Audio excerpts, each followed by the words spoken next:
ever had that feeling when you can't stop smiling? Your heart pounds inside your chest? You try to stand, but your knees become weak. And then that little red-haired girl glances at you, and all of life's possibilities become so clear, and then you realize she has no idea you're alive.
Well, welcome to the Mary Mitch show. Yeah, it's about time we got started. I'm a little bit late to the punch, I apologize, but I needed a quick shower before we got started. A little cold one to refresh and get ready. So yeah, let me switch on over to my gaming cam, and yeah, we're gonna jump right into Ori for just a little bit, and then and then afterwards we're gonna do a little reading.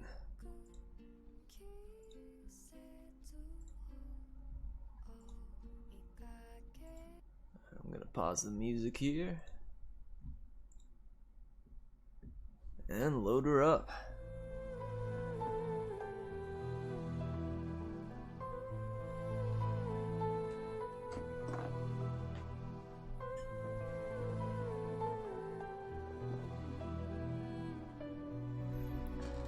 Man, I'm happy to be back with Ori, no doubt about it. Go back in, it appears we are 8% of the way through, which sounds about right. We're playing only a little bit each time. Alright. I remember last time we got a little more powerful with our little Zappadoo. Had the power to charge it up and do a big ba-blam. Ba-blam. Can do some climbing, which I'm excited about. That opens up some more opportunities for.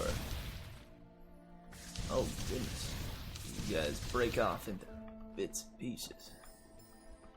But the wall climb, I like it a lot. I prefer the mobility from where we started off.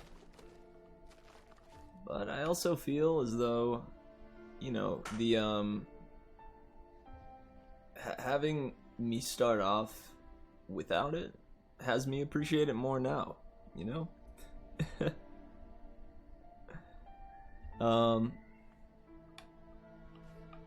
Yeah, I find that's the case with a lot of games too. You know, the deal with progression is you start off weak, and as we go on, we wind up stronger and stronger,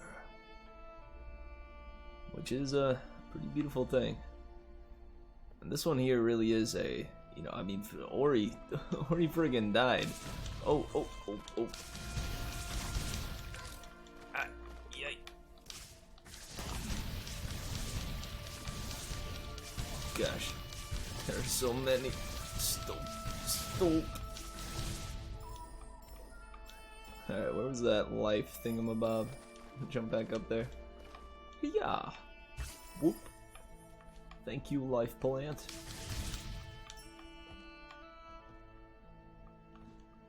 No! Oh, I missed orb. Cannot sook no more.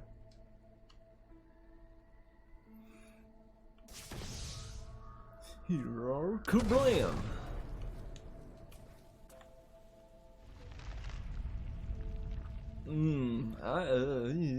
I do not like that. I don't like this area at all. Oh no. I see if I crouch and duck, I do a little Mario backflip. Woohoo! Yahoo!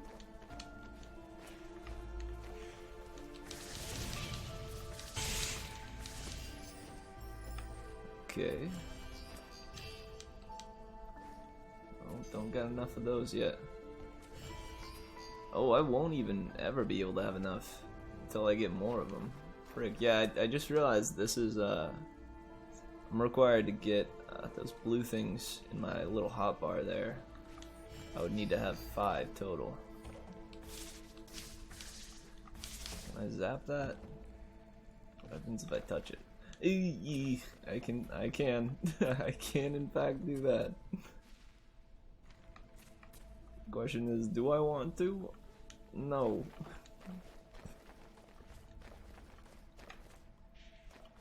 I'm worried. What is down here? Well, I see. I see how it is.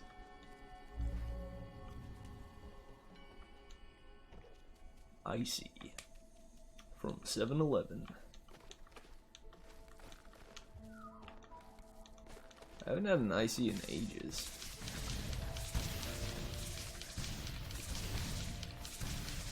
Honest to goodness, that was some good game design right there of having the little spiky pink guy wind up here when I first encounter him. Because, you know, I can safely destroy him from right over here and learn what it is he does. Some good stuff. I'm no game design master, but I believe that to be some good stuff.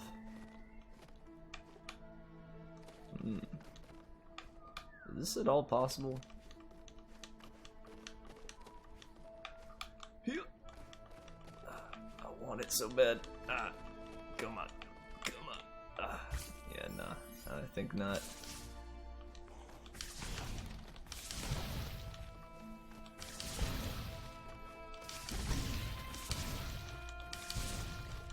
It appears these things cannot jump. So I think this is my best strategy here. Alright. All good. All clear.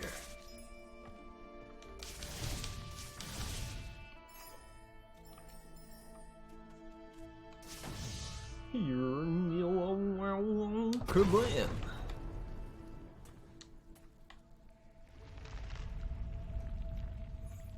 Yeah, what is up with that thing though?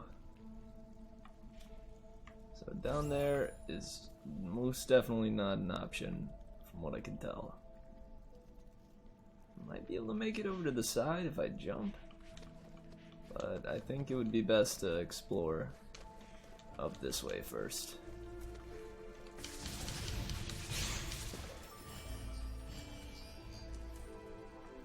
Alright, onto the gross blob. Yeah, this is just not okay. Absolutely not. Okay. So up here, I cannot get into there yet. I don't know where to go for that.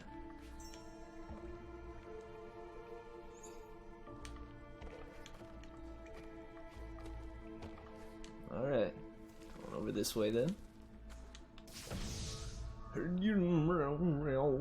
Kablam!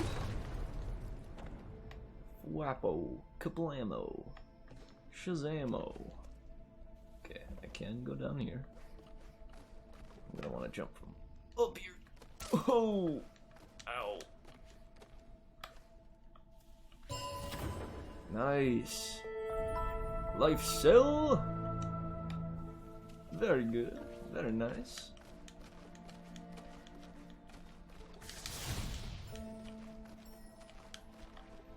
Yeet.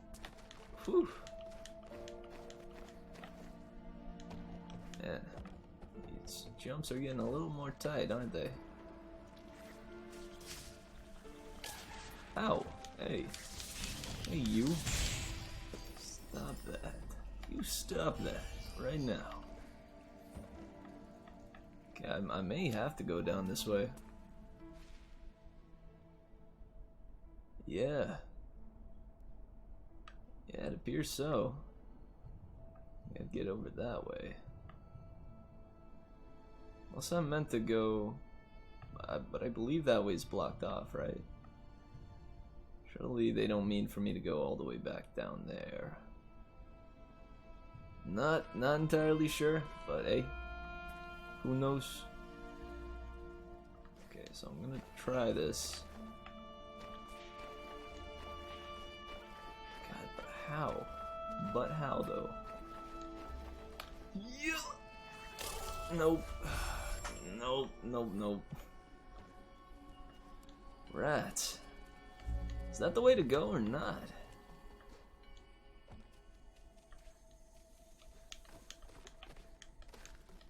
Sorry, do be patient with me. I am I'm unclear on what to do at this point.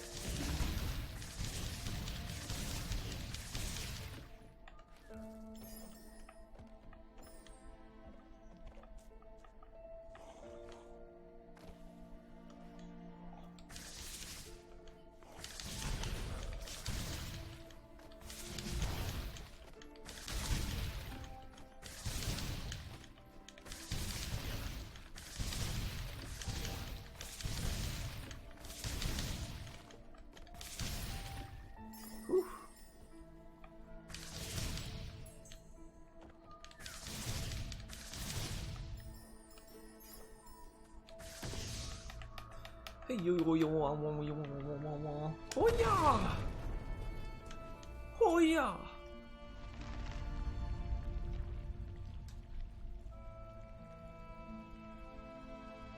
Oh, I'm dumb. I gotta make that thing fall. Oh man, I feel like a dingus.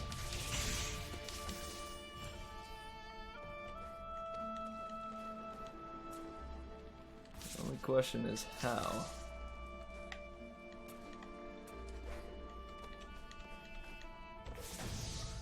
Oh, I absolutely see. Yeah, that thing over there. It is the same as this. Man, the doy. I'm gonna jump from way up here. Yeah. Whew. Ah. Life. Life essence. I have found it. Yeah. Nice. Yeah. Oh wait. Yeah. Yeah. Oh. Oh man. I think this thing refills it though. Yeah. Come on. Yeah. There we are. Yahoo! Alright, I am very worried as to the connotations of my actions, or the consequences of that action.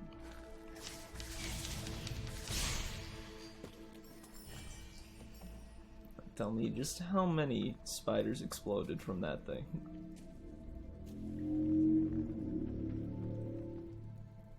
Maybe not many? Oh, it's still just chilling.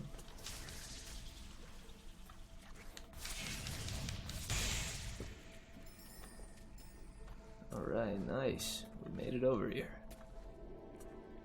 Ayo! Thank you, energy cell. Don't mind if I diggity do.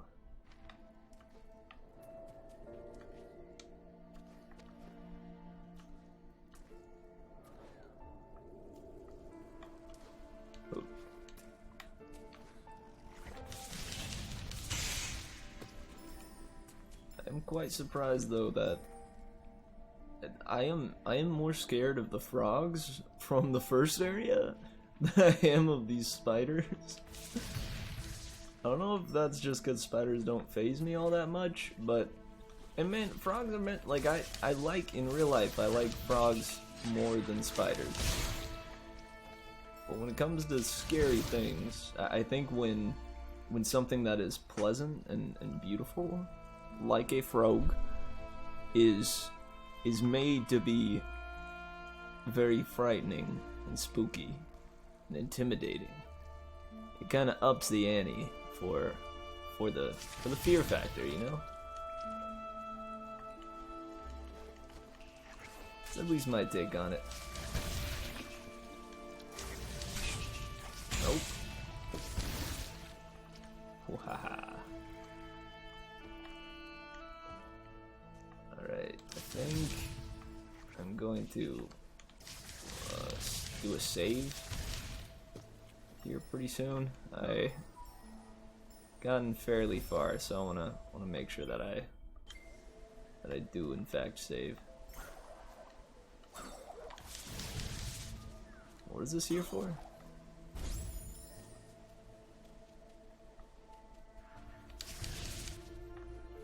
Oh, gotcha. Okay, these things are different. We're not able to blow those up. I'm quite certain.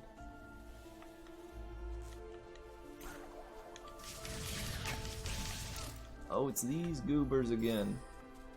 These guys can absolutely still get me.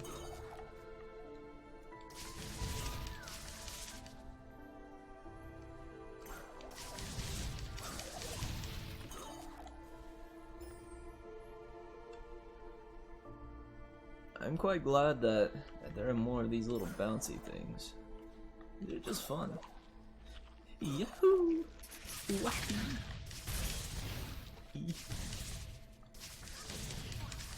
What is... Ooh. Ah, I see. Eager Toad Man.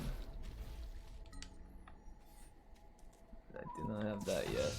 I want to explode it. Wow. What does that even do, though? What have I accomplished in exploding blue plant?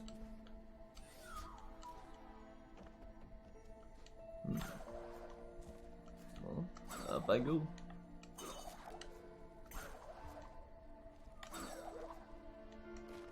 Is there just an achievement of some kind for exploding all of those?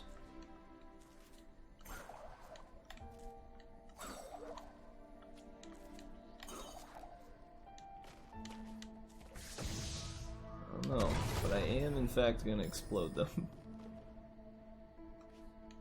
Explode. Can I get up there? Ooh. Better question, can I get over this? Yeah, I can.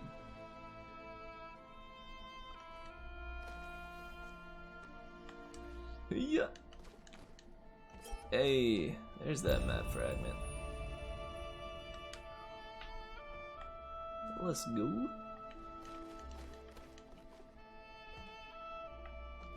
Can I get back over there? Nope. I want that. I want that in there. Oh man. Might have taken the wrong route at first here. Ay ay ay ay ay ay ay ay ay ay ay ay. No.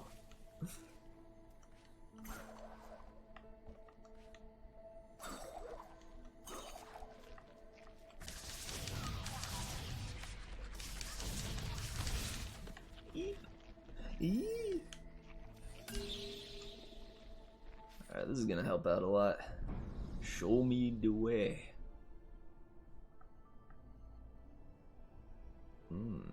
Think this is a boss over here or just some important collectible?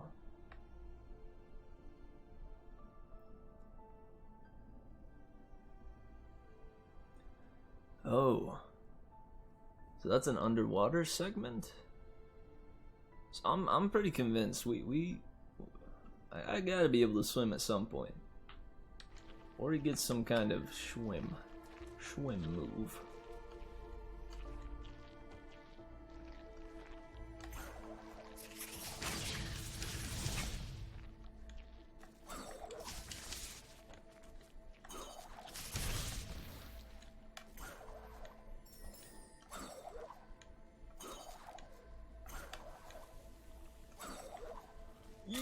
Oh man.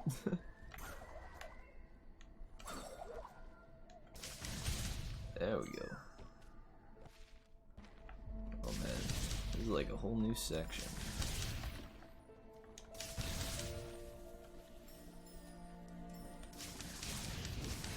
Whoa, excuse me, magma sir.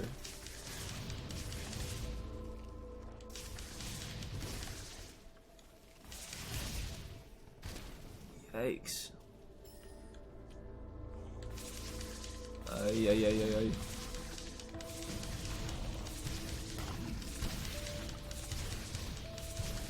Okay, alright. These guys are kind of just mash until they're all gone. I think I could probably manage to use the exploding move on those guys in a fairly effective manner. Here's another. Oh, yo. Do I get it to toss it right on here? Come on, buddy. Oh, what? Your aim is impeccable. My good man.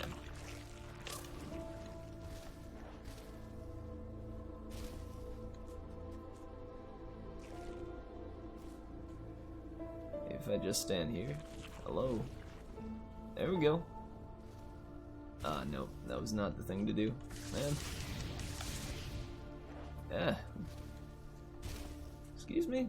This guy's back.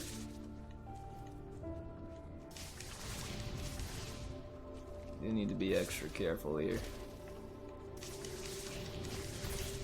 I am on my last leg, as they say. Oh, it's a life cell too. I gotta check. Nope. Man.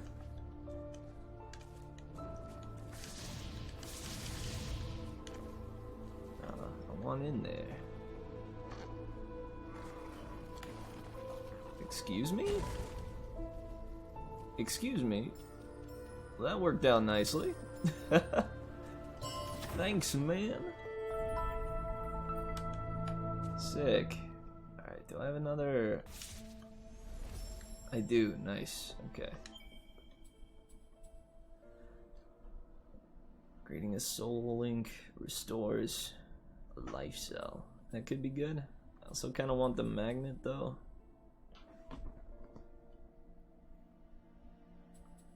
Oh. Oh.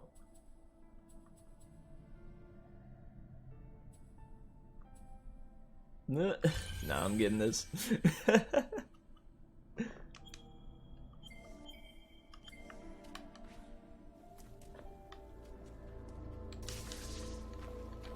Let's check out this power.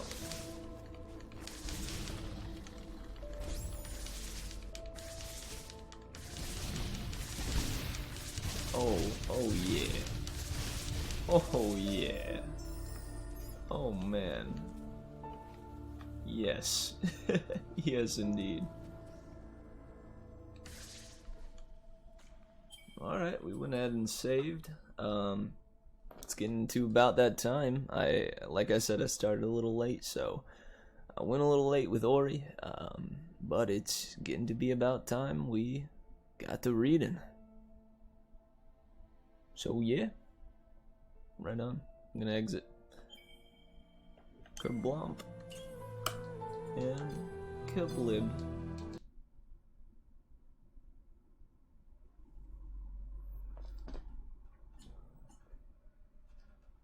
Alright, gonna set my controller to the side there. Take a swig of this agua.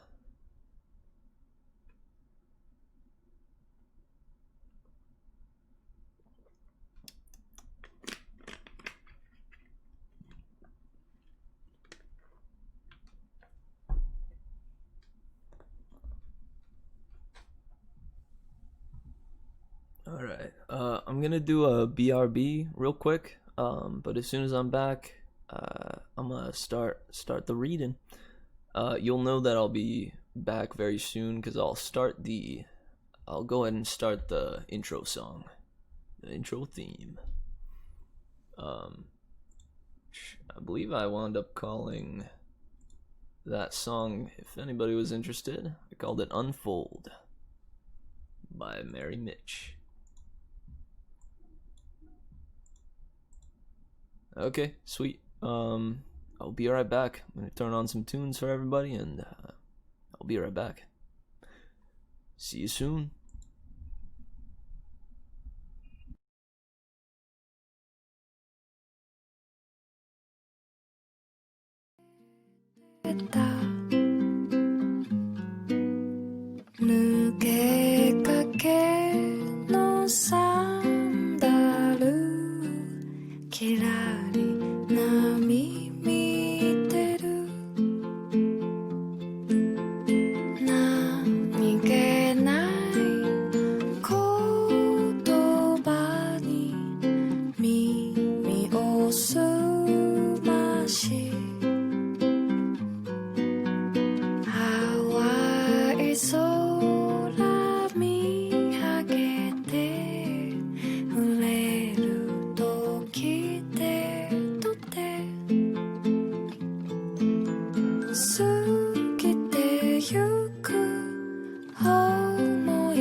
過ぎてゆく思い出はいらないけど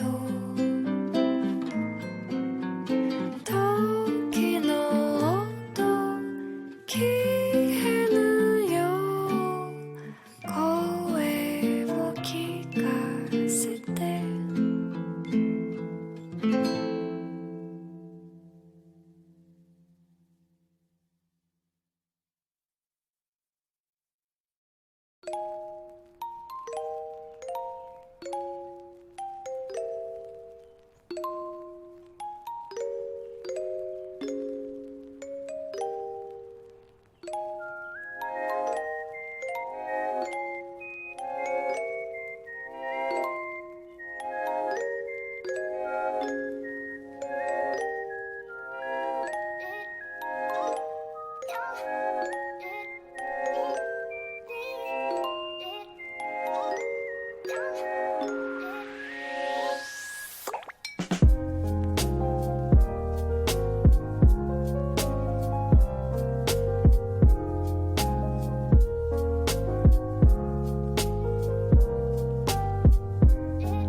Join me for an adventure, oh, much like any other, with twists and turns and plot devices, words and wonder. Now my advice is listen close.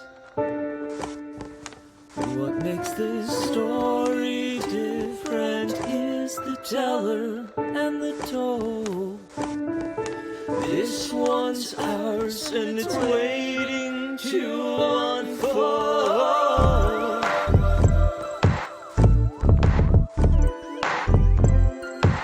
So come be merry with me. Yeah.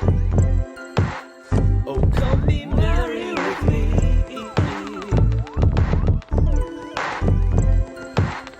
Come on, be merry with me.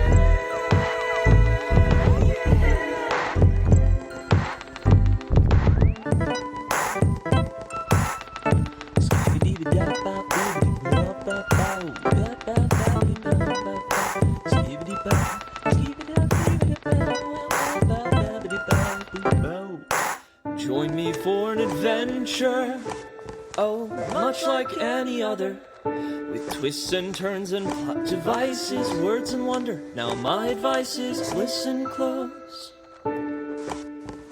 What makes this story different is the teller and the told. This one's ours and it's waiting to unfold.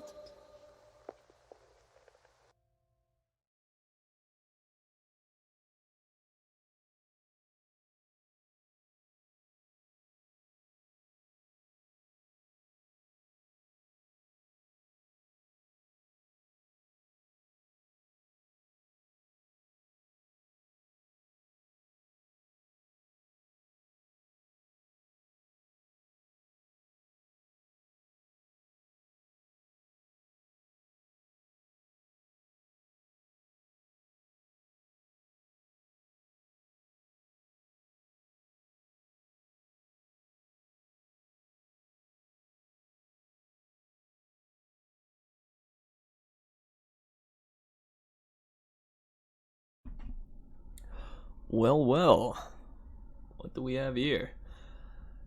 It's reading time. You ready to go, Snoopy? I'm ready to rock and roll. So, let's see. Last we left off in our little story here. Ta-da! Let me see. We read chapters 7 and 8. I recall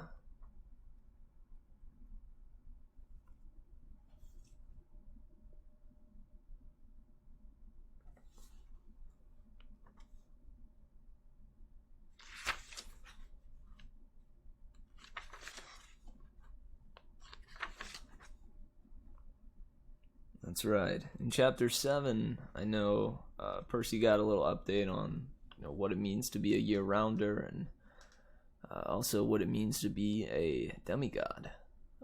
He and Annabeth had a little bit of a chat, and he got to learn a little bit more about that side of things.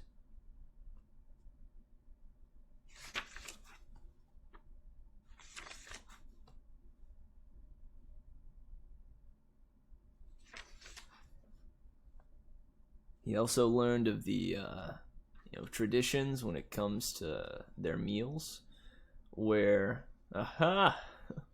welcome, Kramples. It's good to have you here, man. It appears you'll get a solo show today. But regardless, I'm very happy you're here. Hey, don't worry about it, man. I was just playing some Ori. I got a little bit further, ran into a big old spider's nest, which was highly not okay. The graphics of Ori combined with spider webs and that sort of gross stuff was very, very unsettling. However, it was interesting because I remarked that the frogs were far more frightening than the spiders are. Those big old jumping guys, the jumpy frogs that try to squash you. I am more scared of those than I am the spiders. I thought it was pretty much due to the fact that when one takes something as pure as a frog and corrupts it into something frightening or unsettling, it kind of ups the ante a little bit, right? Oh man, I'm sure you could take one, man. You got the muscles, you got the mental fortitude, the bravery, the courage. All right, I was just doing a little recap here, remarking on how Percy learned a little more about Camp Half-Blood and what it means to be a demigod from Annabeth, and a little bit from Luke as well when it comes to their eating traditions. How they sacrifice things to the gods at each meal in an effort to pay their respects.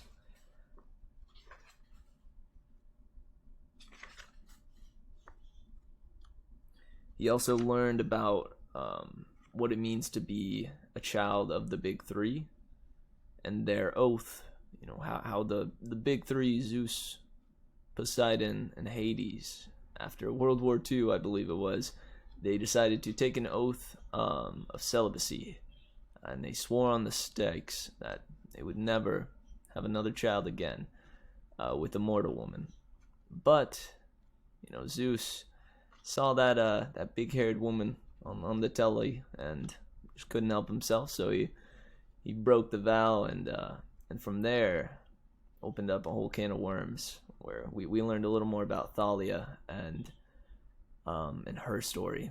The tragic events of her trying desperately to make it to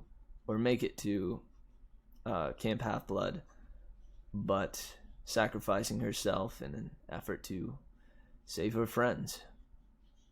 And thus she sits as a pine tree at the top of Half-Blood Hill.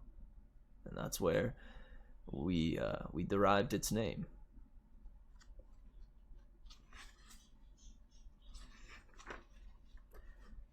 After that, we got a little taste of what Capture the Flag is like. We found out that Annabeth actually had a plan all along, but wouldn't clue Percy into what was going on, so so Percy got a little bit blindsided. But thanks to that, they actually wound up discovering that whole factor that Percy becomes much more powerful in the water. And by the end of all of it, a sigil appeared above Percy's head, and we found out who Percy's father is. The folks knelt before the sigil, and that is where we left off. So without further ado, this is Percy Jackson, the Lightning Thief, by Rick Riordan. Chapter 9. I am offered a quest. The next morning, Chiron moved me to cabin 3. I didn't have to share with anybody. I had plenty of room for all of my stuff, the Minotaur's horn, one set of spare clothes, and a toiletry bag. I got to sit at my own dinner table, pick all my own activities, call lights out whenever I felt like it, and not listen to anybody else. And I was absolutely miserable.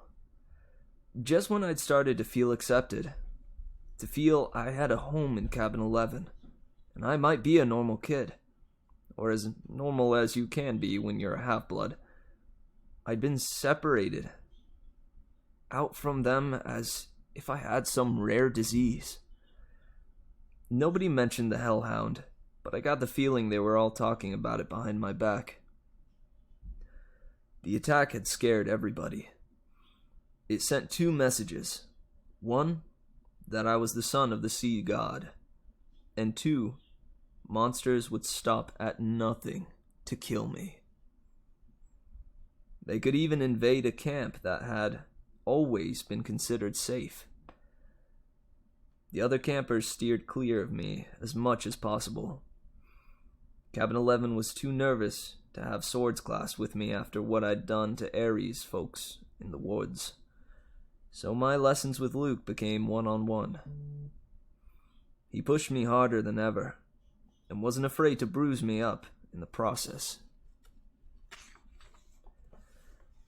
"You're going to need all the training you can get," he promised, as we were working with swords and flaming torches. "Now, let's try that Viper beheading strike again. 50 more repetitions." Annabeth still taught me Greek in the mornings, but she seemed distracted. Every time I said something, she scowled at me, as if I'd just poked her between the eyes. After lessons, she would walk away muttering to herself, "Quest, Poseidon?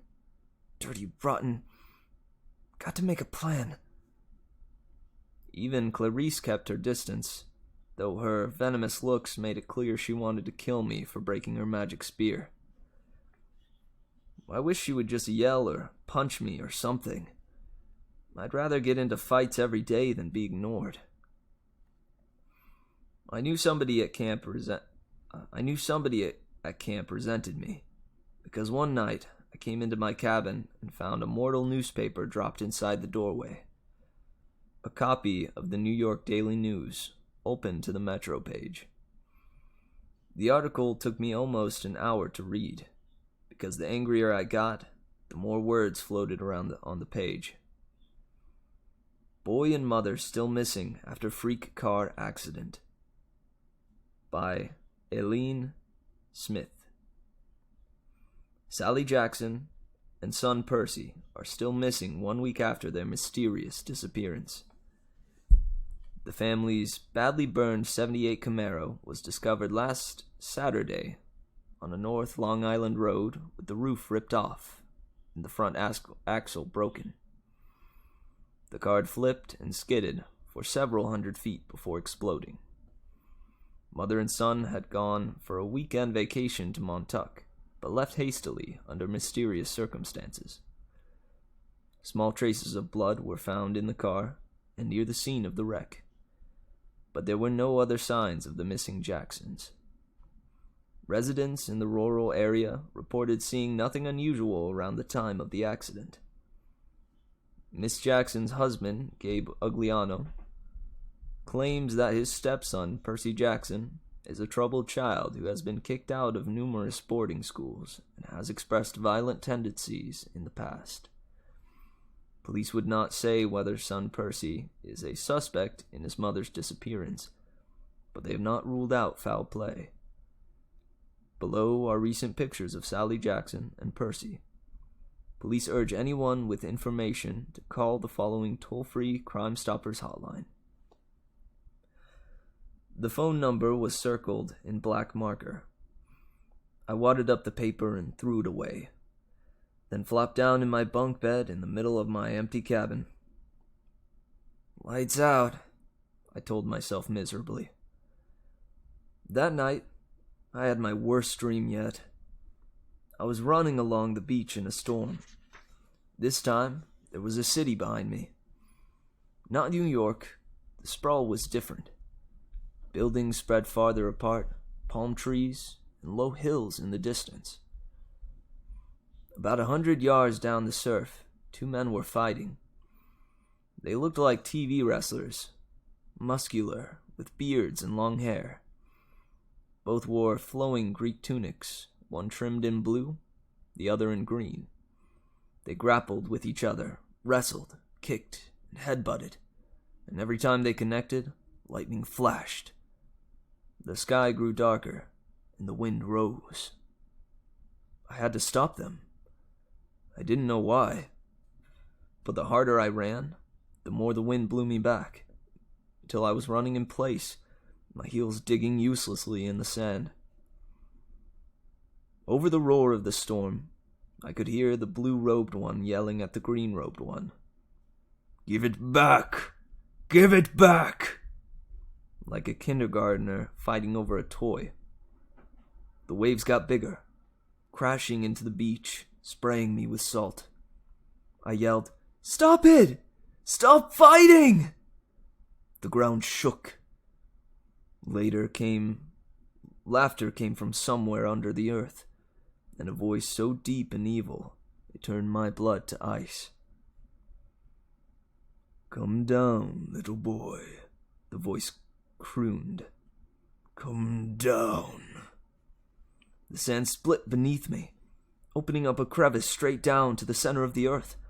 My feet slipped, and darkness swallowed me. I woke up, sure I was falling. I was still in bed in cabin 3.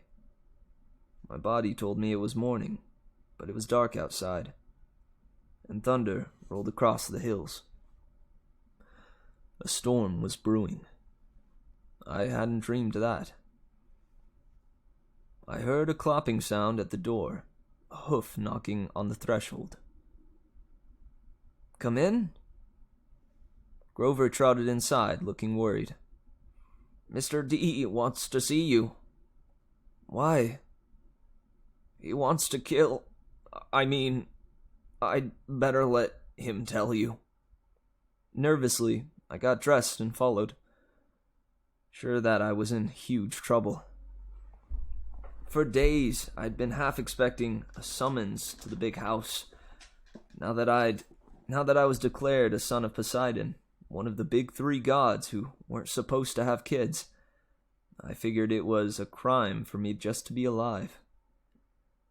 The other gods had probably been debating the best way to punish me for existing. And now, Mr. D was ready to deliver their verdict. Over Long Island Sound, the sky looked like ink soup coming to a boil.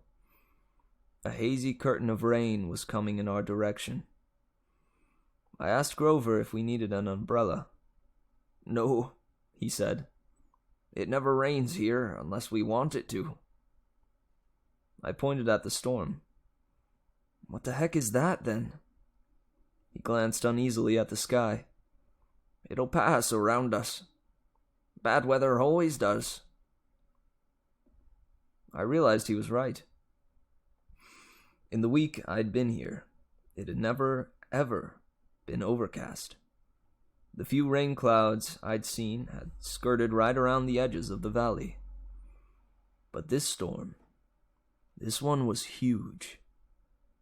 At the volleyball pit, the kids from Apollo's cabin were playing a morning game against the satyrs. Dionysus's twins were walking around in the strawberry fields, making the plants grow. Everybody was going about their normal business, but they looked tense. They kept their eyes on the storm. Grover and I walked up to the front porch of the big house. Dionysus sat at the pinochle table in his tiger-striped Hawaiian shirt and with his Diet Coke, just as he had on my first day. Chiron sat across the table in his fake wheelchair. They were playing against invisible opponents, 2 sets of cards hovering in the air. "Well, well," Mr. D said without looking up. "Our little celebrity." I waited. "Come closer," Mr. D said, "and don't expect me to koto you, mortal. Just because old Barnacle Beard is your father."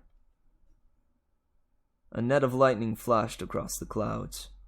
Thunder shook the windows of the house. "Blah, blah, blah," Dionysus said. Chiron feigned interest in his pinochle cards. Grover cowered by the railing, his hooves clopping back and forth.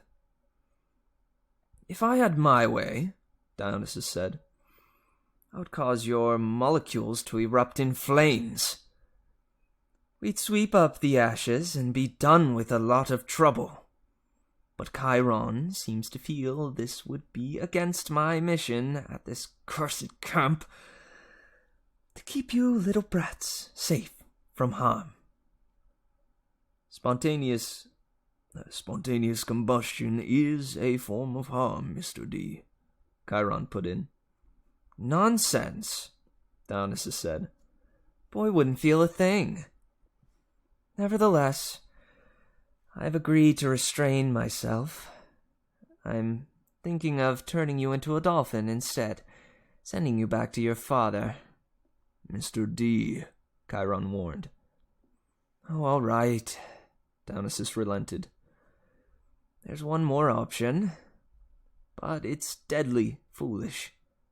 Dionysus rose, and the invisible player's cards dropped to the table. "I'm off to Olympus for an emergency meeting. If the boy is still here when I get back, I'll turn him into an Atlantic bottlenose. Do you understand? And Perseus Jackson, if you're at all smart, you'll see that's a much more sensible choice than what Chiron feels you must do." Dionysus picked up a playing card, twisted it, and it became a plastic rectangle. "A credit card?" "No, a security pass." He snapped his fingers. The air seemed to fold and bend around him. He became a hologram. Then a wind. Then he was gone, leaving only the smell of fresh pressed grapes lingering behind. Chiron smiled at me, but he looked tired and strained. "Sit, Percy, please. And Grover." We did. Chiron laid his cards on the table, a winning hand he hadn't gotten to use. "Tell me, Percy," he said, "what did you make of the Hellhound?" Just hearing the name made me shudder. Chiron probably wanted me to say, "Heck, it was nothing. I eat hellhounds for breakfast." But I didn't feel like lying. "It scared me," I said. "If you hadn't shot it, I'd be dead." "You'll meet worse, Percy. Far worse. Before you're done." "Done with what?" "Your quest, of course. Will you accept it?" I glanced at Grover, who was crossing his fingers. Sir," I said, "you haven't told me what it is yet." Chiron grimaced. "Well, that's the hard part. The details." Thunder rumbled across the valley. The storm clouds had now reached the edge of the beach. As far as I could see, the sky and sea were boiling together. "Poseidon and Zeus," I said. "They're fighting over something valuable. Something that was stolen, aren't they?" Chiron and Grover exchanged looks. Chiron sat forward in his wheelchair. "How did you know that?" My face felt hot. I wished I hadn't opened my big mouth. "The weather since Christmas has been weird. Like the sea and sky are fighting. Then I talked to Annabeth, and she'd overheard something about a theft. And I've also been having these dreams." "I knew it," Grover said. "Hush, satyr," Chiron ordered. "But it is his quest." Grover's eyes were bright with excitement. "It must be." "Only the Oracle can determine." Chiron stroked his bristly beard. "Nevertheless, Percy, you are correct. Your father and Zeus are having the worst quarrel in centuries. They are fighting over something valuable that was stolen. To be precise, a lightning bolt." I laughed nervously. A what?" "Do not take this lightly," Chiron warned. "I'm not talking about some tinfoil-covered zigzag you'd see in a second-grade play.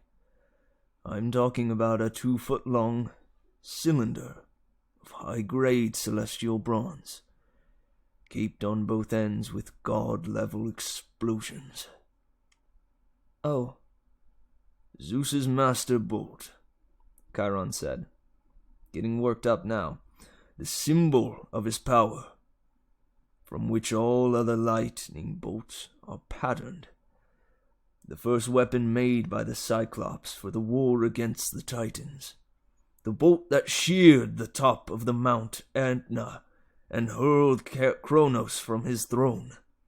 The master bolt, which packs enough power to make mortal hydrogen bombs look like firecrackers." "And it's missing?" "Stolen." "By who?" "By whom?" Chiron corrected. Once a teacher, always a teacher. "By you."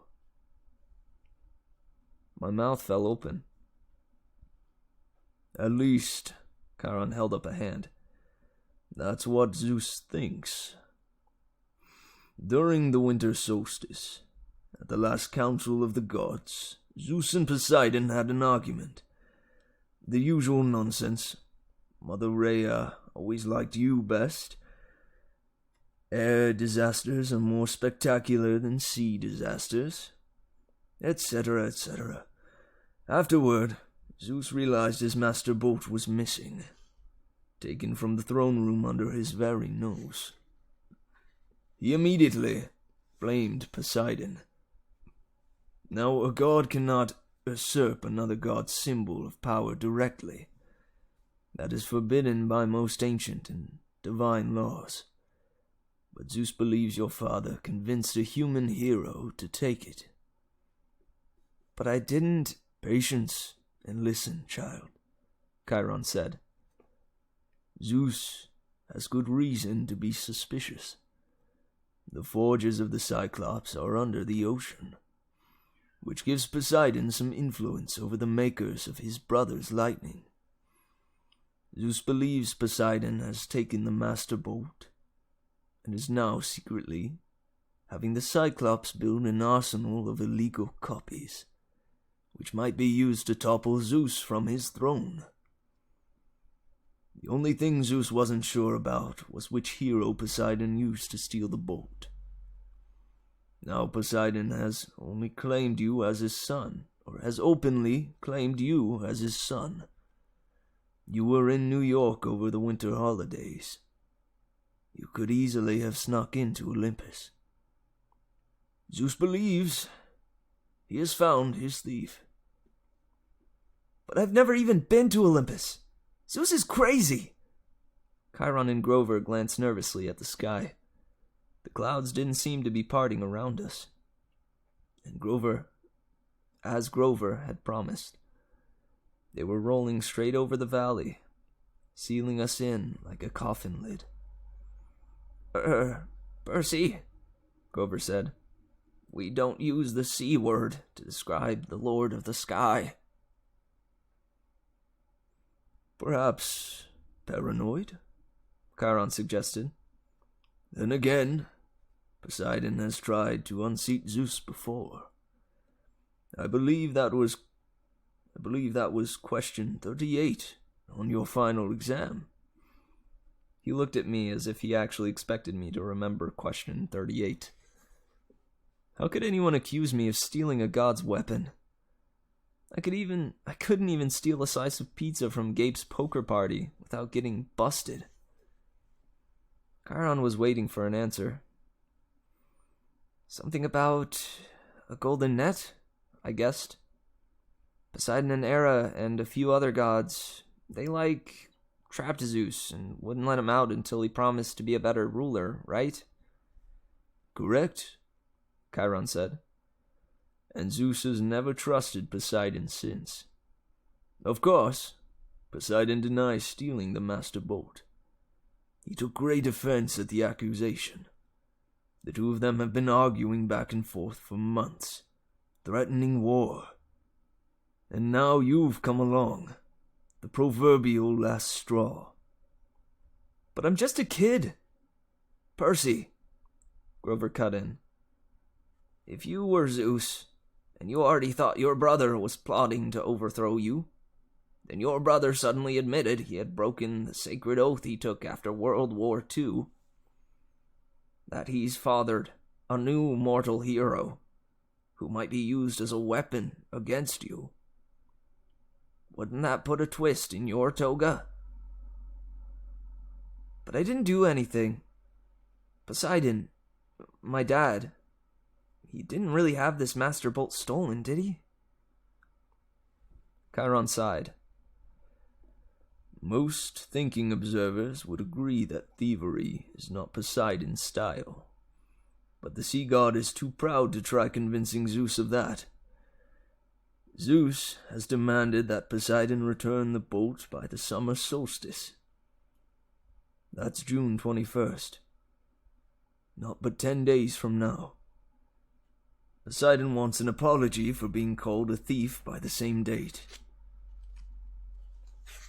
I hoped that diplomacy might prevail, that Hera or Demeter or Hestia would make the two brothers see sense.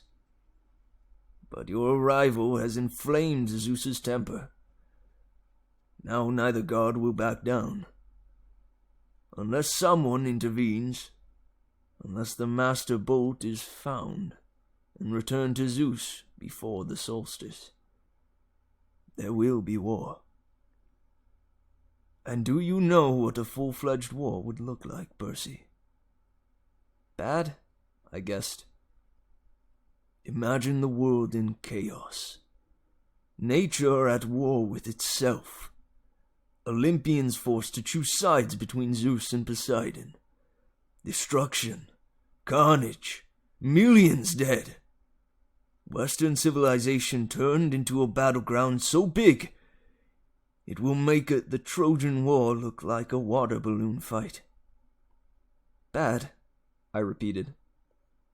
And you, Percy Jackson, would be the first to feel Zeus's wrath. It started to rain.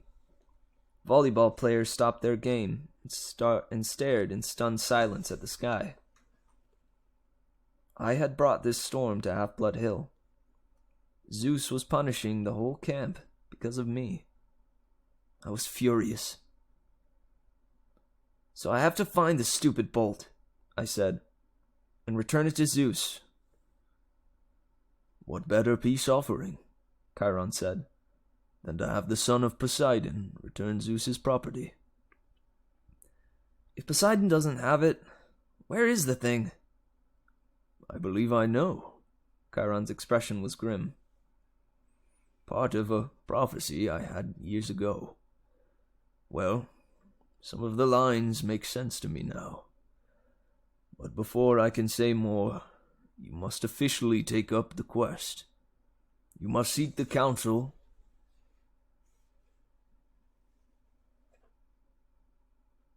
You must seek the counsel of the Oracle. What can you tell me? Well, why can't you tell me where the bolt is beforehand? Because if I did, you would be too afraid to accept the challenge. I swallowed. Good reason. You agree, then? I looked over at Grover, who nodded encouragingly. Easy for him. I was the one Zeus wanted to kill.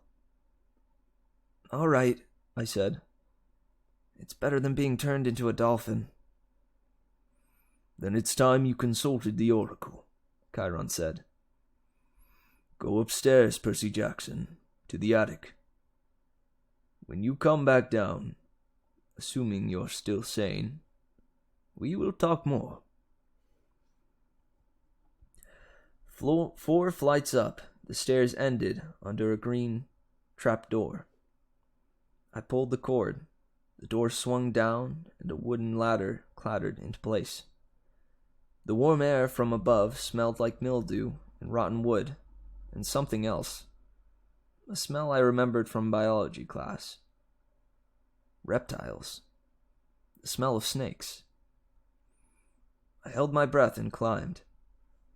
The attic was filled with Greek hero junk. Armor stands covered in cobwebs, once bright shields pitted with rust.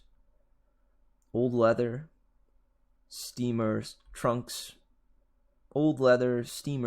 plastered with stickers saying Ithaca, Circe's Isle, and Land of the Amazons. One long table was stacked with glass jars filled with pickled things. Severed hairy claws, huge yellow eyes, various other parts of monsters. A dusty mounted trophy on the wall looked like a giant snake's head, but with horns and a full set of shark's teeth. The plaque read, Hydra Head No. 1, Woodstock, New York, 1969. By the window, sitting on a wooden tripod stool, was the most gruesome memento of all. A mummy. Not the wrapped in cloth kind, but a human female body shriveled to a husk. She wore a tie-dye sundress, lots of beaded necklaces, and a headband over long black hair. The skin of her face was thin and leathery over her skull, and her eyes were glassy white slits, as if the real eyes had been replaced by marbles. She'd been dead a long, long time. Looking at her sent chills up my back, and that was before she sat up on her stool and opened her mouth. A green mist poured from the mummy's mouth, coiling over the floor in thick tendrils, hissing like 20,000 snakes. I stumbled over myself trying to get to the trapdoor, but it slammed shut. Inside my head, I heard a voice, slithering into one ear and coiling around my brain.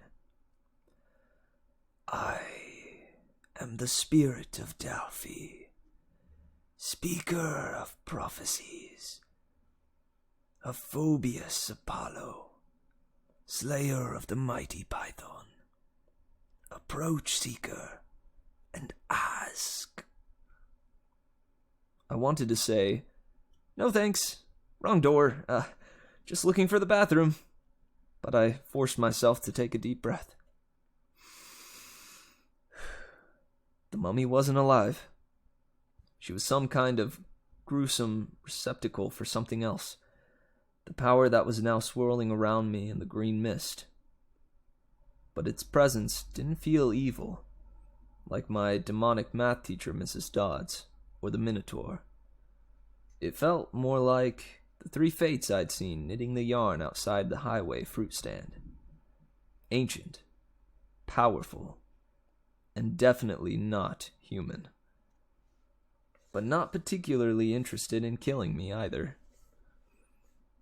I got up the courage to ask, "What is my destiny?" The mist swirled more thickly, collecting right in front of me and around the table with the pickled monster part jars.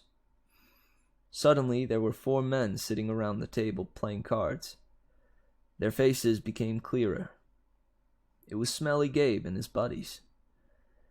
My fists clenched, though I knew this poker party couldn't be real. It was an illusion, made out of the mist. Gabe turned toward me and spoke in the rasping voice of the oracle. "You shall go west and face the gods who has turned." His buddy on the right looked up and said in the same voice, "You shall find what was stolen and see it safely returned."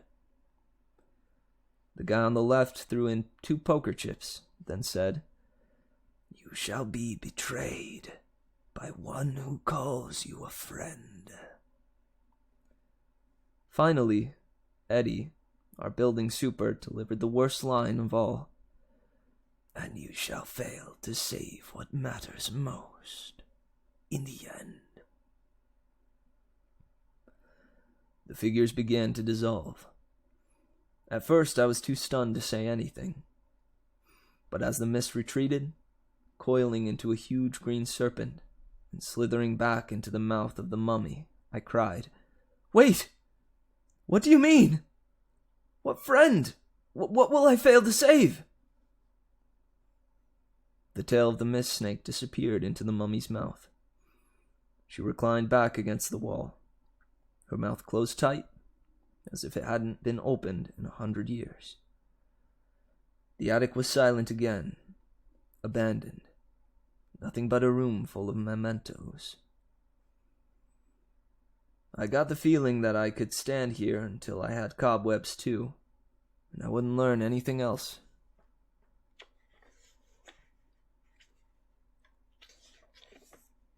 My audience with the oracle was over. "Well?" Chiron asked me. I slumped into a chair at the pinochle table. She said I would retrieve what was stolen. Grover sat forward, chewing excitedly on the remains of a Diet Coke can. "That's great!" "What did the oracle say exactly?" Chiron pressed. "This is important." My ears were still tingling from the reptilian voice. She said I would go west and face a god who had turned. I would retrieve what was stolen and see it safely returned. "I knew it," Grover said. Chiron didn't look satisfied. "Anything else?" I didn't want to tell him. What friend would betray me? I didn't have that many. And the last line, I would fail to save what matters most. What kind of oracle would send me on a quest and tell me, "Oh, by the way, you'll fail"? How could I confess that? "No," I said. "That's about it." He studied my face. "Very well, Percy. But know this. The oracle's words often have double meanings. Don't dwell on them too much. The truth is not always clear until the events come to pass." I got the feeling he knew I was holding back something bad, and he was trying to make me feel better. "Okay," I said, anxious to change topics. "So where do I go? Who's this god in the west?" Think, Percy," Chiron said. "If Zeus and Poseidon weaken each other in war, who stands to gain?" "Somebody else who wants to take over," I guessed. "Yes, quite.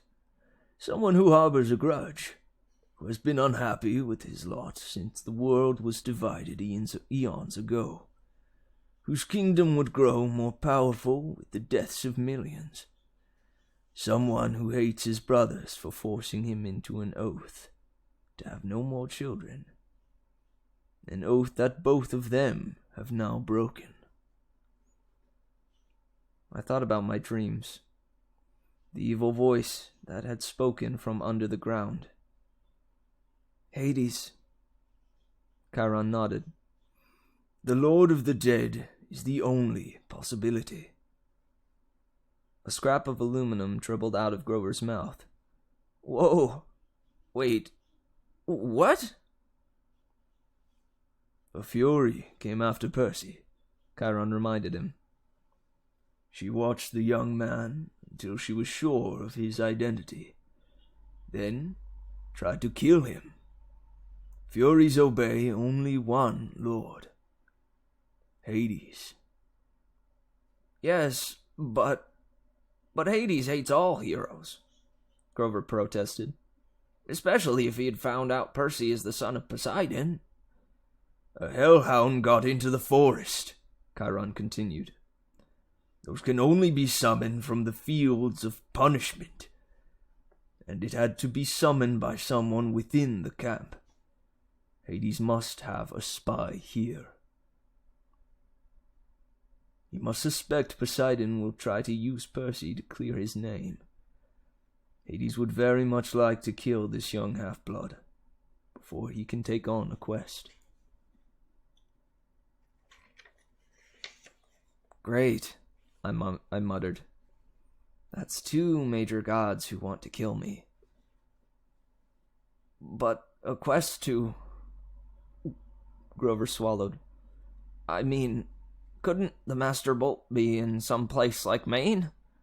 Maine's very nice this time of year. Hades sent a minion to steal the Master Bolt, Chiron insisted.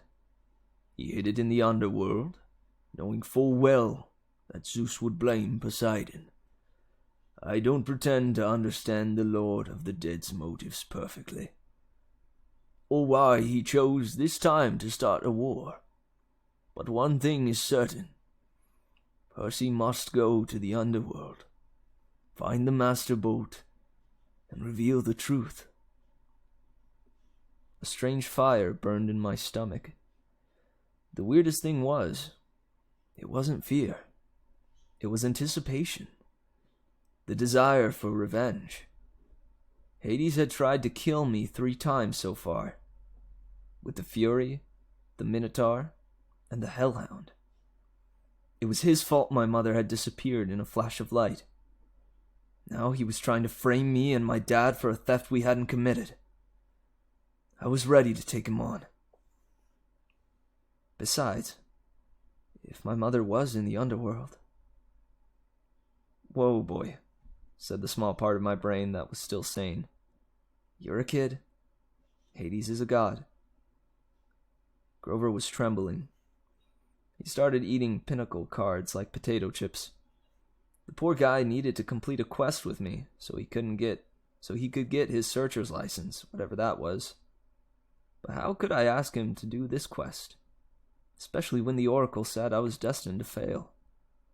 This was suicide. Look, if we know it's Hades... Look, if we know it's Hades, I told Chiron, why can't we just tell the other gods? Zeus or Poseidon could throw him down to the underworld and bust some heads.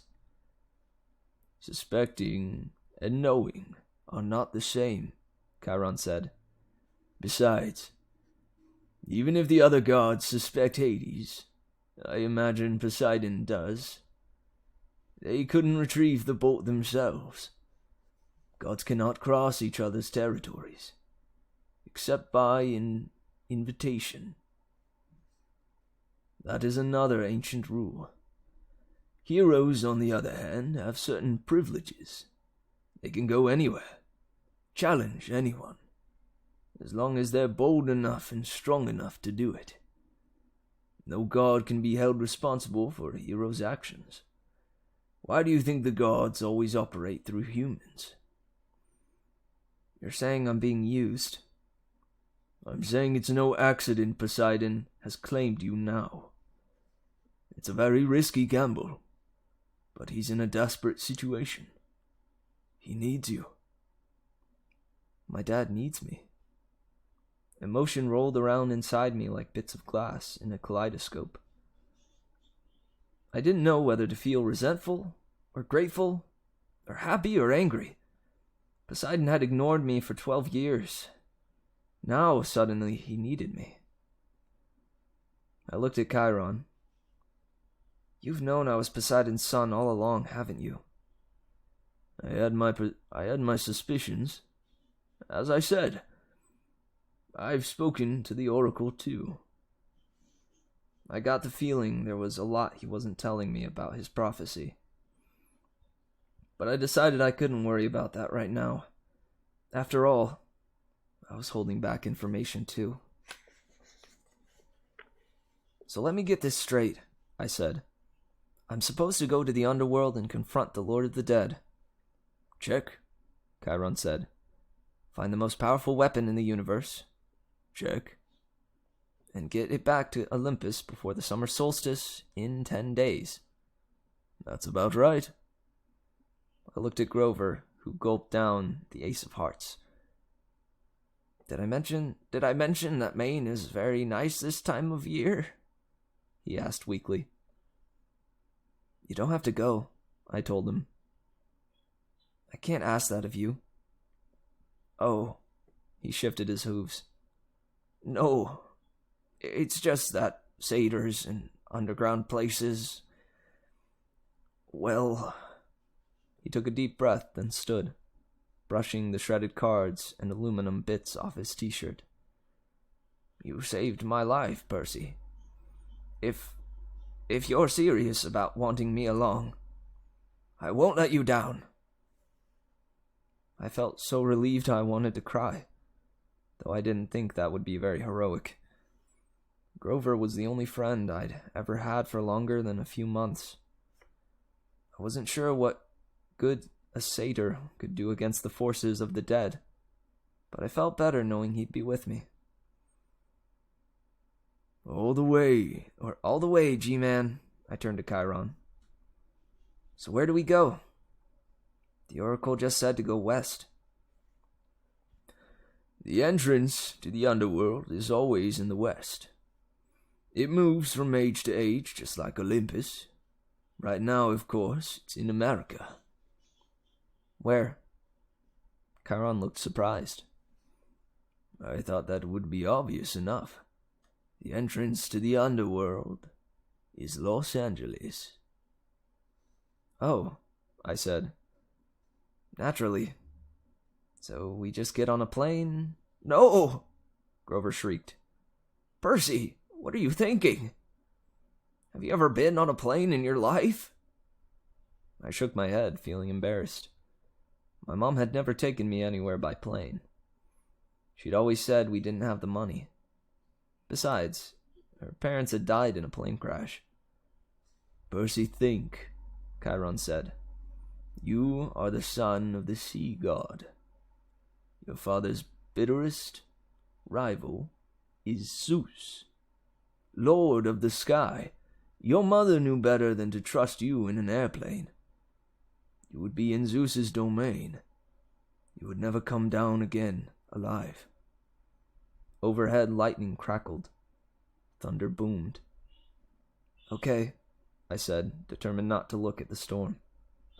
So, I'll travel overland. That's right, Chiron said. 2 companions may accompany you. Grover is one. The other has already volunteered, if you will accept her help. Gee, I said, feigning surprise. Who else would be stupid enough to volunteer for a quest like this? The air shimmered behind Chiron. Annabeth became visible, stuffing her Yankees cap into her back pocket. I've been waiting a long time for a quest, seaweed brain, she said. Athena is no fan of Poseidon, but if you're going to save the world, I'm the best person to keep you from messing it up. If you do say so, or if you do say so yourself, I said. I suppose you have a plan, wise girl? Her cheeks colored. Do you want my help or not? The truth was, I did. I needed all the help I could get. A trio, I said. That'll work. Excellent, Chiron said. This afternoon, we can take you as far as the bus terminal in Manhattan. After that, you are on your own. Lightning flashed. Rain poured down on the meadows that were never supposed to have violent weather. No time to waste, Chiron said. I think you should all get packing.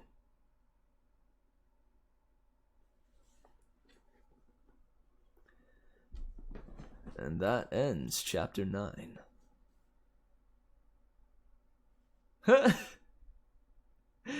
You missed that he was 12? Whoops. Yeah, man, he's meant to be 12 at the start of the series. I know in the movies they made him 16 years old, but that was a big mistake. Especially since, we'll find out later that something very, very big is meant to happen when he turns 16. But yeah.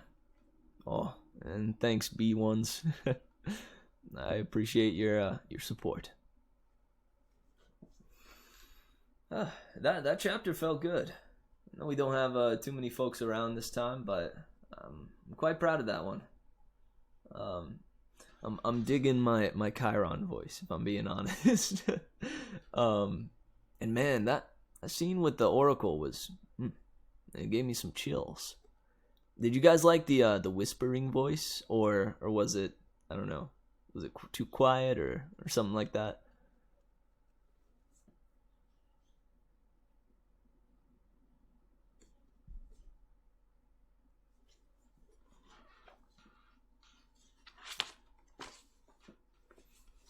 No, I tend to leave a little bit of room for chit-chatting,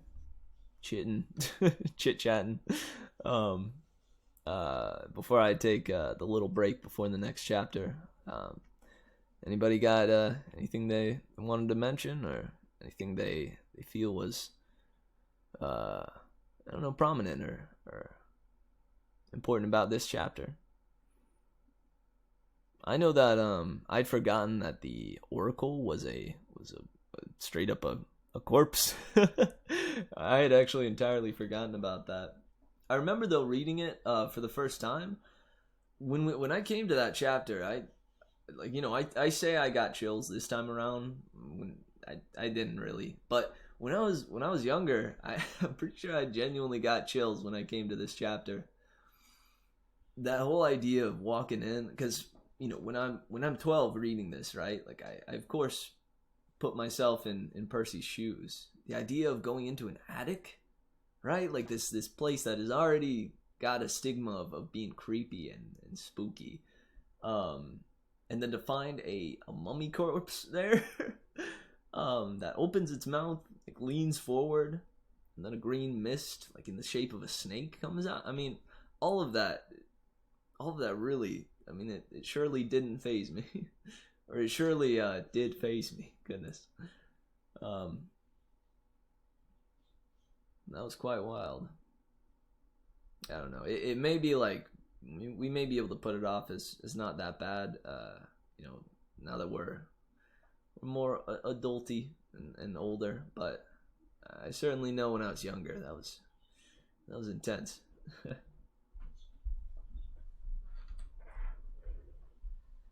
And then I also recall, like, whenever Chiron started getting serious like that and heated, because then before, like, he does his best to keep a jovial demeanor, right? So when he does wind up serious or even speaking out, like almost getting to the point of yelling, right?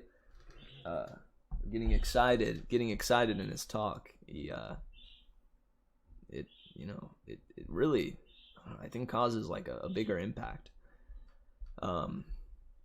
I tend to I think a few folks have considered me that way as well, where I tend to be more lighthearted or soft spoken. So when there's those few rare moments where I do get excited with my speech or riled or something along those lines, it carries a little more weight, which I don't know. I actually I admire that about myself, and I've seen that aspect in folks that I look up to, and in stories that I've read. Nice, Coleon. I'm glad you liked the voice for the Oracle. I thought it was pretty alright. Or not just alright. I felt good about that. I had to lean in for it to get real close to the mic. but I think it had a good effect. I liked it. Nice. All right. Cool. So we're gonna take a little 5-minute break here. Thank you all for showing up and coming to the read. Keitanamore, it really is cool to see you back here again. And then B1s, I know who you are, and I'm very, very happy that you decided to join me a second time. That's pretty sweet. It's incredibly sweet of you, and incredibly sweet of all of you to show up and offer your support like this. I said it before, it really does mean a lot, and I care deeply for each and every one of you in the audience right now. Maybe one day I won't be able to say that quite as much or quite as truthfully, but right now the folks in the audience are the folks that I don't know, I have actual attachments to and relationships, which I think is pretty neat. It leads me to want to do good and give my best for the sake of you guys and for the sake of myself. Right on. Oh snap, nice. You see that little see if I can point at it. Or no, it's over this way. That little 2 flips notification that came up. I've deemed my currency as flips. And eventually I'll be able to create emotes and stuff like that with this currency that you get just from watching me, you'll be able to purchase little prizes and junk, like a personal read or I'll come up with various prizes, but I think one of them an easy one will be you can buy yourself an emote or something with free of charge, just from what you've built up from watching the stream. I still have a lot to learn about this whole Twitch thing, but I'm excited about all the different features that I'm able to take advantage of. Yeah, right on. I don't want to put any pressure on nobody, but I do think I want to start in this little midsection, plugging my my donation button. I am hoping to continue this going forward, and it's something that I've really been loving doing. And if this is truly gonna thrive and keep on going, it's gonna take effort on my part, and hopefully donations from generous folks who enjoy what I'm doing.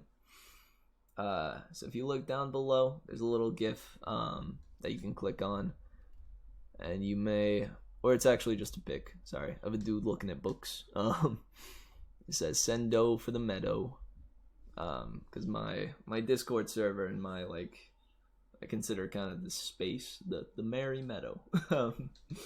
So if you'd like to send dough for the meadow, I would certainly very much appreciate it. All right, it's time to go on that break. I encourage everybody to grab yourselves a drink or a snack-a-doo and catch me in about 5 minutes. All right, I'll miss you guys, but I'll be back very soon.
Well, alright.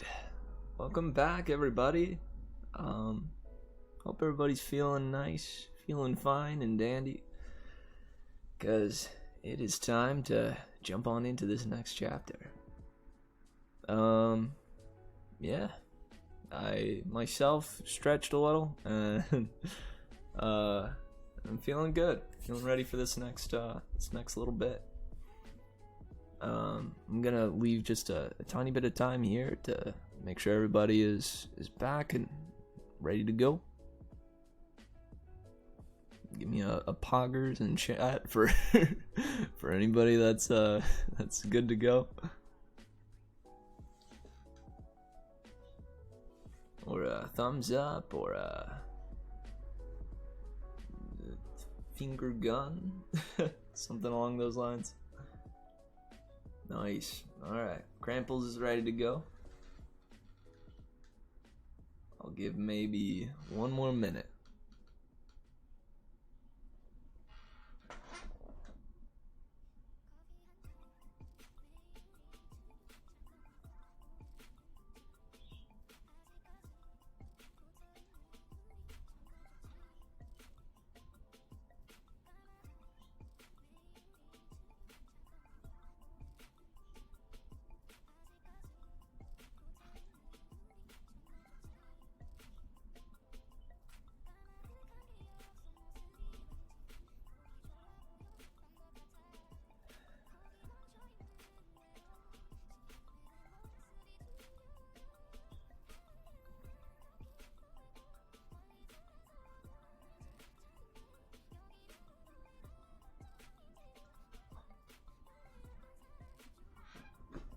Alright, that's been about a minute. Let's get rocking and rolling.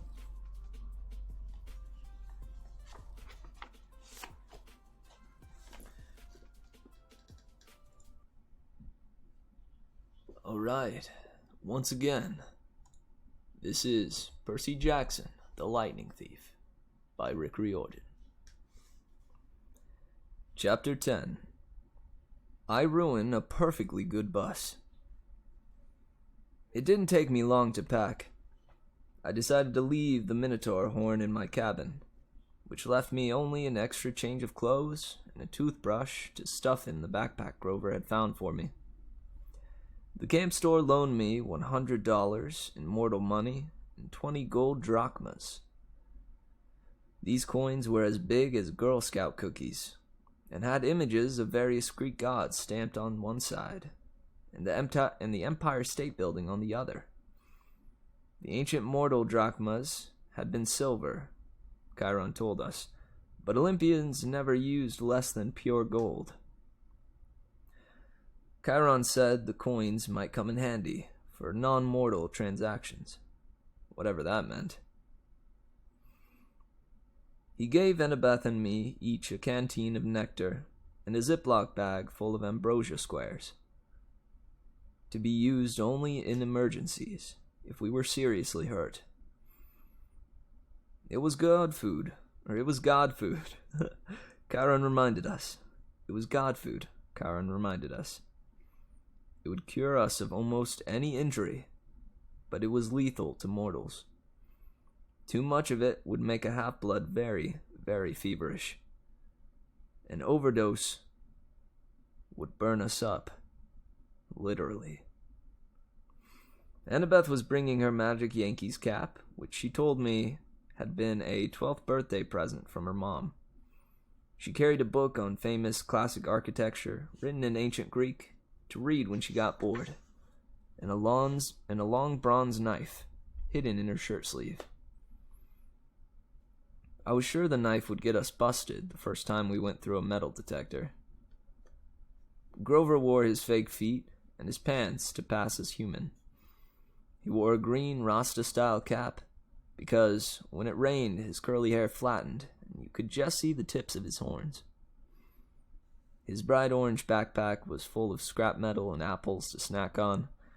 In his pocket was a set of reed pipes his daddy goat had carved for him, even though he only knew 2 songs, Mozart's Piano Concerto No. 12 and Hilary Duff's So Yesterday. both of which sounded pretty bad on reed pipes. We waved goodbye to the other campers, took one last look at the strawberry fields, the ocean, and the big house, then hiked up Half-Blood Hill to the tall pine tree that used to be Thalia, daughter of Zeus. Chiron waited for us in his wheelchair. Next to him stood the surfer dude I'd seen when I was recovering in the sick room. According to Grover, the guy was the camp's head of security. He supposedly had eyes all over his body, so he could never be surprised. Today, though, he was wearing a chauffeur's uniform, so I could only see extra peepers on his hands, face, and neck. "This is August," Chiron told me. "He will drive you into the city, and, well, keep an eye on things." I heard footsteps behind us. Luke came running up the hill, carrying a pair of basketball shoes. "Hey!" he panted. "Glad I caught you." Annabeth blushed, the way she always did when Luke was around. "Just wanted to say good luck," Luke told me. "And I thought, maybe you could use these." He handed me the sneakers, which looked pretty normal. They even smelled kinda normal. Luke said, "Maya." White bird wings sprouted out of the heels, startling me so much I dropped them. The shoes flapped around on the ground until the wings folded up and disappeared. "Awesome," Grover said. Luke smiled. "Those served me well when I was on my quest. Gift from Dad. Of course, I don't use them much these days." His expression turned sad. I didn't know what to say. It was cool enough that Luke had come to say goodbye. I'd been afraid he might resent me for getting so much attention these last few days. But here he was, giving me a magic gift. It made me blush almost as much as Annabeth. "Hey, man," I said. "Thanks." "Listen, Percy." Luke looked uncomfortable. "A lot of hopes are riding on you. So just kill the monsters for me, okay?" We shook hands. Luke patted Grover's head between his horns and gave a goodbye hug to Annabeth, who looked like she might pass out. After Luke was gone, I told her, You're hyperventilating." "I'm not."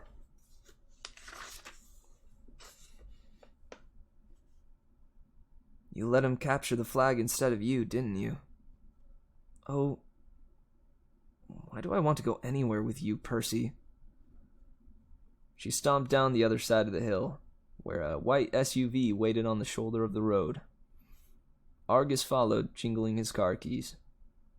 I picked up the flying shoes and had a sudden bad feeling. I looked at Chiron.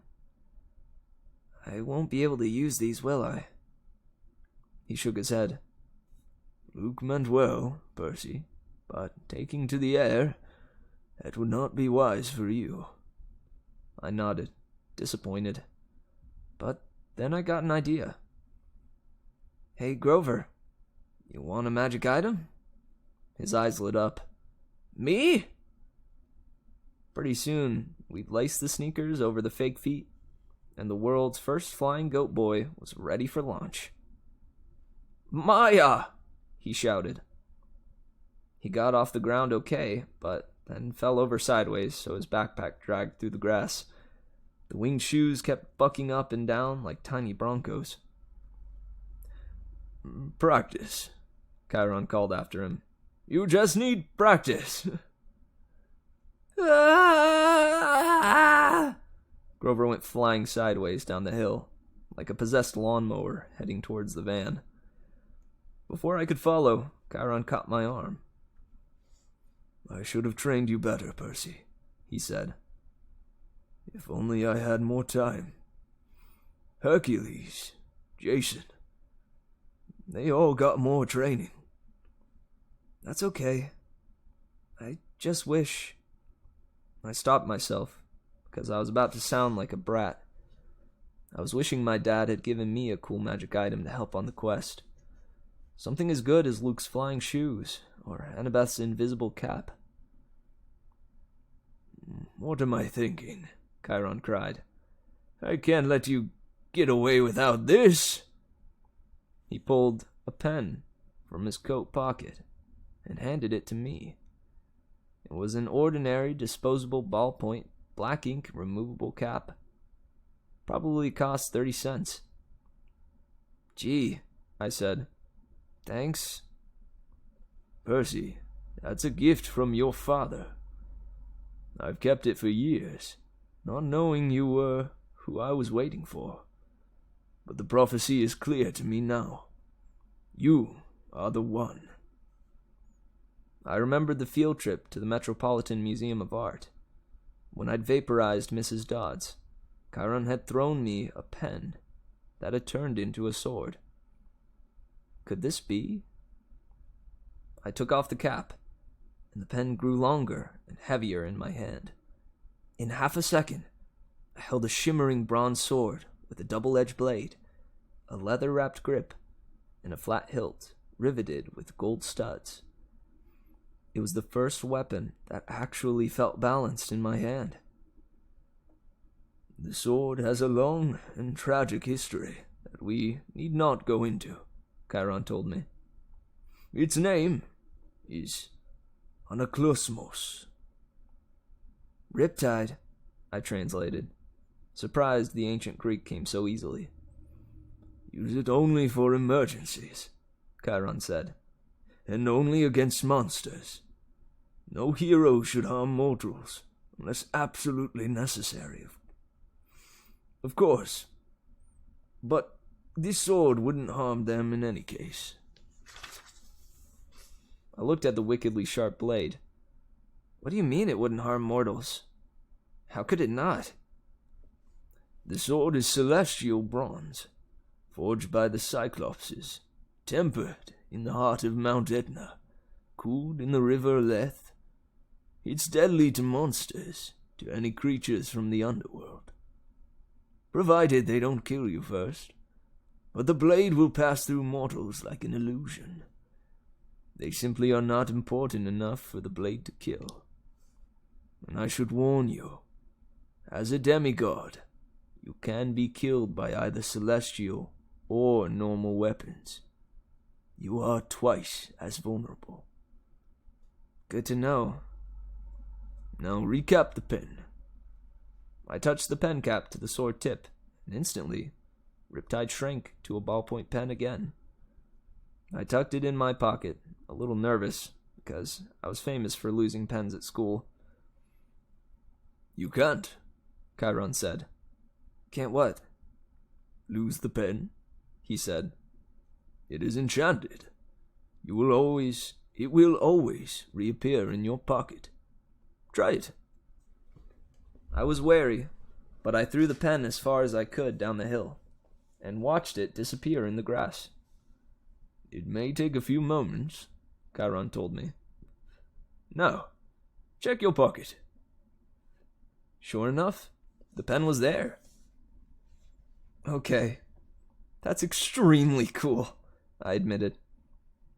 "But what if a mortal sees me pulling out a sword?"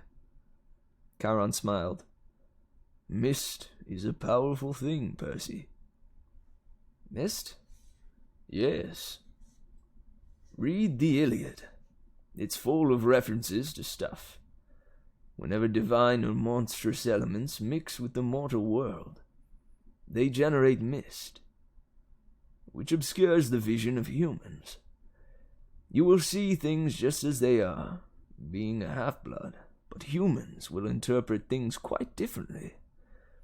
Remarkably, really, the lengths to which humans will go to fit things into their version of reality."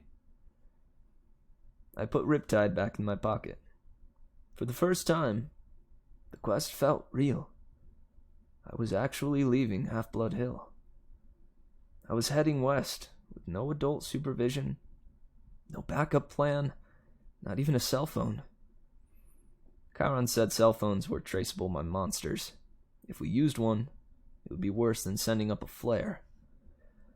I had no weapon stronger than a sword to fight off monsters and reach the land of the dead. Chiron, I said, when you say the gods are immortal, I mean, there was a time before them, right? 4 ages before them, actually. The time of the Titans was the 4th age, sometimes called the Golden Age, which is definitely a misnomer. The time of Western civilization and the rule of Zeus is the 5th age. So, what was it like before the gods? Chiron pursed his lips. Even I am not old enough to remember that, child. But I know it was a time of darkness and savagery for mortals. Kronos, the lord of the Titans, called his reign the Golden Age because men lived innocent and free of all knowledge. But that was mere propaganda. The Titan King cared nothing for your kind, except as appetizers, or a source of cheap entertainment. It was only in the early reign of Lord Zeus, when Prometheus, the good Titan, brought fire to mankind, that your species began to progress, and even then Prometheus was branded a radical thinker. Zeus punished him severely, as you may recall. Of course, eventually the gods warmed to humans. The Western civilization was born. But gods can't die now, right? I mean, as long as Western civilization is alive, they're alive. So, even if I failed, nothing could happen so bad it would mess up everything, right? Chiron gave me a melancholy smile. No one knows how long the age of the West will last, Percy. The gods are immortal, yes, but then, so would the Titans. They still exist, locked away in their various prisons, forced to endure the endless pain and punishment. Reduced in power, but still very much alive. May the fates forbid that the gods should ever suffer such a doom, or that we should ever return to the darkness and chaos of the past. All we can do, child, is follow our destiny. Our destiny? Assuming we know what that is. Relax, Chiron told me. Keep a clear head, and remember, you may be about to prevent the biggest war in human history. Relax, I said. I'm very relaxed. When I got to the bottom of the hill, I looked back. Under the pine tree that used to be Thalia, daughter of Zeus, Chiron now standing in full horseman form, holding his bow high in salute. Just your typical summer camp send-off by your typical centaur. Argus drove us out of the countryside into western Long Island. It felt weird to be on a highway again. Annabeth and Grover sitting next to me, as if we were normal carpoolers. After 2 weeks at Half-Blood Hill, the real world seemed like a fantasy. I found myself staring at every McDonald's, every kid in the back of his parents' car, every billboard and shopping mall. So far, so good, I told Annabeth. 10 miles and not a single monster. She gave me an irritated look. It's bad luck to talk that way, seaweed brain. Remind me again, why do you hate me so much? I don't hate you. Could have fooled me. She folded her cap of invisibility. Look, we're just not supposed to get along, okay? Our parents are rivals. Why? She sighed. How many reasons do you want? One time my mom caught Poseidon with his girlfriend in Athena's temple, which is hugely disrespectful. Another time, Athena and Poseidon competed to be the patron god for the city of Athens. Your dad created some stupid saltwater spring for his gift. My mom created the olive tree. The people saw that her gift was better, so they named the city after her. They must really like olives. Oh, forget it. Now, if she'd invented pizza, that I could understand. I said forget it. In the front seat, Argus smiled. He didn't say anything, but one blue eye on the back of his neck winked at me. Traffic slowed down in Queens. By the time we got into Manhattan, it was sunset and starting to rain. Argus dropped us off at the Greyhound station on Upper East Side, not far from my mom and Gabe's apartment. Taped to a mailbox was a soggy flyer with a picture on it. Have you seen this boy? I ripped it down before Annabeth and Grover could notice. Argus unloaded our bags, made sure we got our bus tickets, then drove away, the eye on the back of his hand opening to watch us as he pulled out of the parking lot. I thought about how close I was to my old apartment.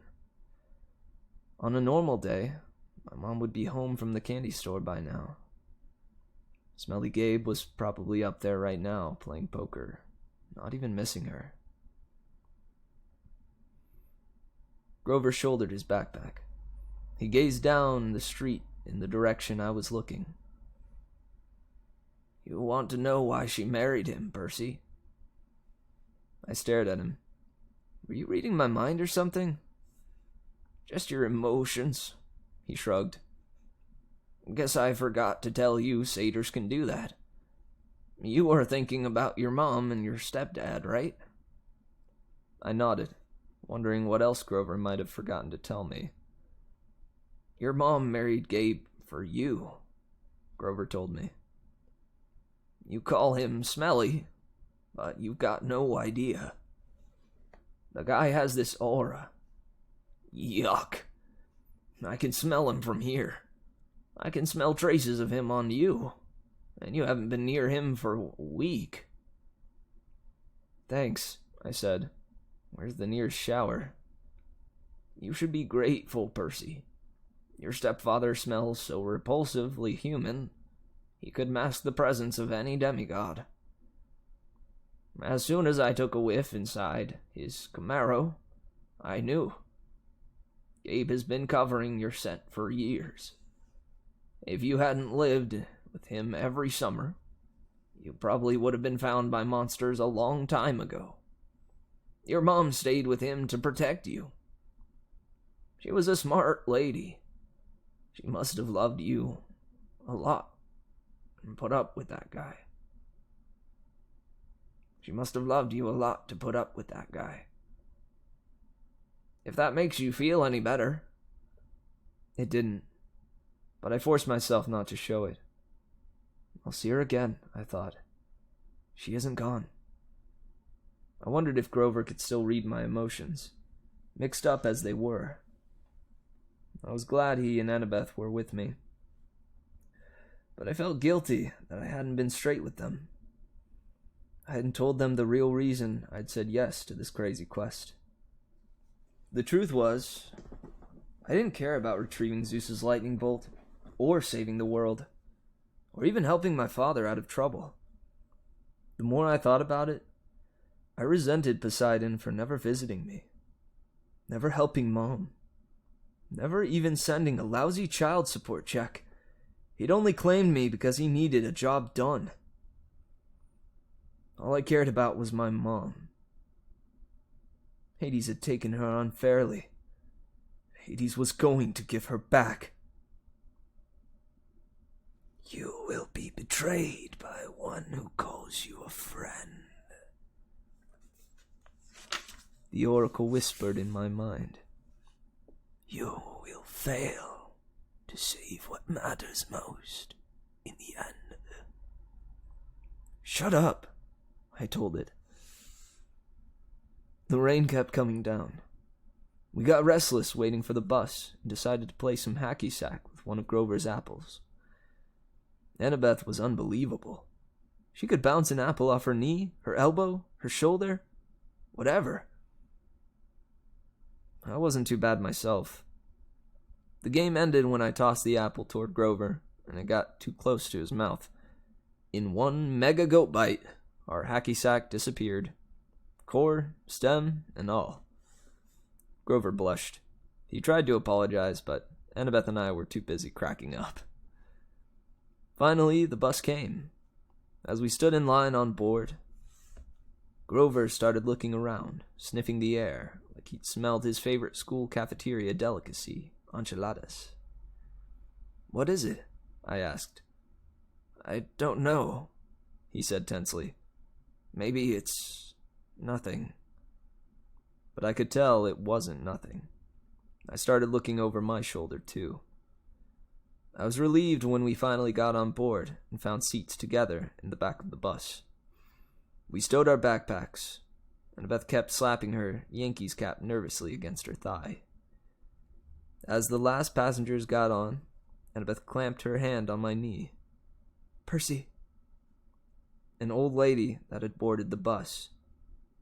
She wore a crumpled velvet dress, lace gloves, and a shapeless orange knit hat that shadowed her face.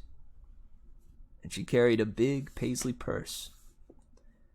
When she tilted her head up, her black eyes glittered, and my heart skipped a beat. It was Mrs. Dodds. Older, more withered, but definitely the same evil face. I scrunched down in my seat. Behind her came two more old ladies, one in a green hat, one in a purple hat. Otherwise, they looked exactly like Mrs. Dodds. Same gnarled hands, paisley handbags, wrinkled velvet dresses, triplet demon grandmothers. They sat in the front row, right behind the driver. The two on the aisle crossed their legs over the walkway, making an X. It was casual enough, but it sent a clear message. Nobody leaves. The bus pulled out of the station, and we headed through the slick streets of Manhattan. "She didn't stay dead long," I said, trying to keep my voice from quivering. "I thought you said they could be dispelled for a lifetime." "I said if you're lucky," Annabeth said. "You are obviously not." "All three of them," Grover whimpered. "De mortalis." "It's okay," Annabeth said, obviously thinking hard. "The Furies. The three worst monsters from the underworld. No problem, no problem. We'll just slip out the windows." "They don't open," Grover moaned. "A back exit?" she suggested. There wasn't one. Even if there had been, it wouldn't have helped. By that time, we were on 9th Avenue, heading for the Lincoln Tunnel. "They won't attack us with witnesses around," I said. "Will they?" "Mortals don't have good eyes," Annabeth reminded me. "Their brains can only process what they see through the mist."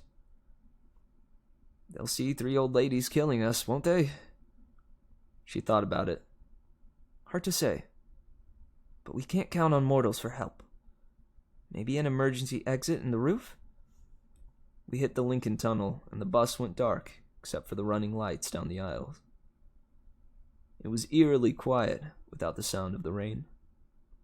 Mrs. Dodds got up. In a flat voice, as if she'd rehearsed it, she announced to the whole bus, "I need to use the restroom." "So do I," said the second sister. "So do I," said the third sister. They all started coming down the aisle. "I've got it," Annabeth said. "Percy, take my hat." "What?" "You're the one they want. Turn invisible and go up the aisle. Let them pass you. Maybe you can get in front and get away. But you guys, there's an outside chance they might not notice us," Annabeth said. "You're a son of the big three. Your smell might be overpowering. I can't just leave you. Don't worry about us, Grover said. Go. My hands trembled. I felt like a coward, but I took the Yankees cap and put it on. When I looked down, my body wasn't there anymore. I started creeping up the aisle. I managed to get up 10 rows, then duck into an empty seat just as the Furies walked past. Mrs. Dodd stopped, sniffing and looking straight at me. My heart was pounding. Apparently she didn't see anything. She and her sisters kept going. I was free. I made it to the front of the bus. We were almost through the Lincoln Tunnel now. I was about to press the emergency stop button when I heard hideous wailing from the back row. The old ladies were not old ladies anymore. Their faces were still the same. I guess those couldn't get any uglier. But their bodies had shriveled into leathery brown hag bodies, with bat wings, and hands, and feet like gargoyle claws. Their handbags had turned into fiery whips. The Furies surrounded Grover and Annabeth, lashing their whips, hissing. Where is he? Where? The other people on the bus were screaming, cowering in their seats. They saw something, all right. He's not here, Annabeth yelled. He's gone. The Furies raised their whips. Annabeth drew her bronze knife. Grover grabbed a tin can from his snack bag and prepared to throw it. What I did next was so impulsive and dangerous. I should have been named ADHD Poster Child of the Year. The bus driver was distracted, trying to see what was going on in his rearview mirror. Still invisible, I grabbed the wheel from him and jerked it to the left. Everybody howled as they were thrown to the right, and I heard what I hoped was the sound of 3 Furies smashing against the windows. Hey! The driver yelled. Hey! Whoa! We wrestled for the wheel. The bus slammed against the side of the tunnel, grinding metal, throwing sparks a mile behind us. We careened out the Lincoln Tunnel and back into the rainstorm. People and monsters tossed around the bus. Cars plowed aisles like bowling pins. Cars plowed aside like bowling pins. Somehow, the driver found an exit. We shot off the highway through 6 traffic lights and ended up barreling down one of those New Jersey rural roads where you can't believe there's so much nothing right across the river from New York. There were woods to our left, the Hudson River to our right, and the driver seemed to be veering toward the river. Another great idea. I hit the emergency brake. The bus wailed, spun a full circle on the wet asphalt, and crashed into the trees. The emergency lights came on. The door flew open. The bus driver was the first one out, the passengers yelling as they stampeded after him. I stepped into the driver's seat and let them pass. The Furies regained their balance. They lashed their whips.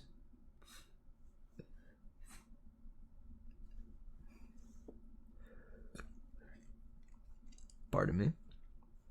The Furies regained their balance. They lashed their whips at Annabeth while she waved her knife and yelled in ancient Greek, telling them to back off. Grover threw tin cans.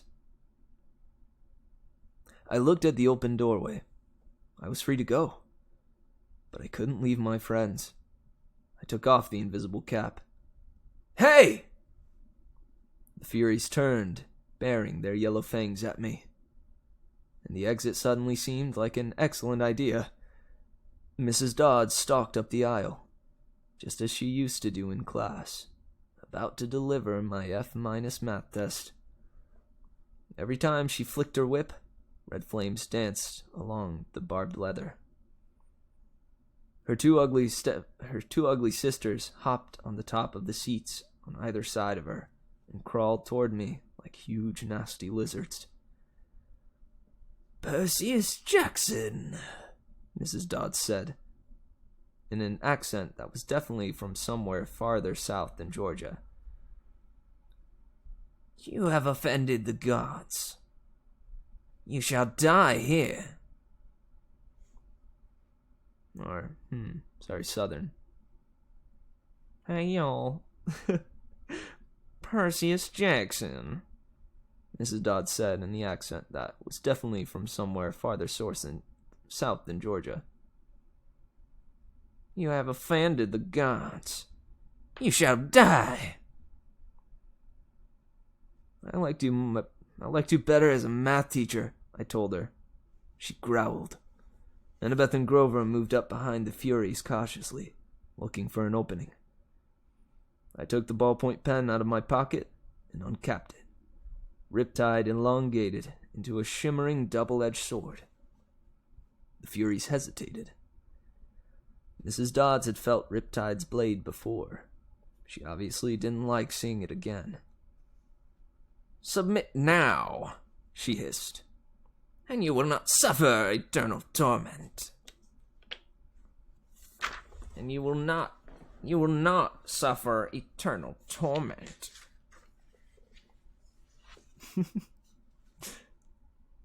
Man, I'm struggling a bit with the Southern accent.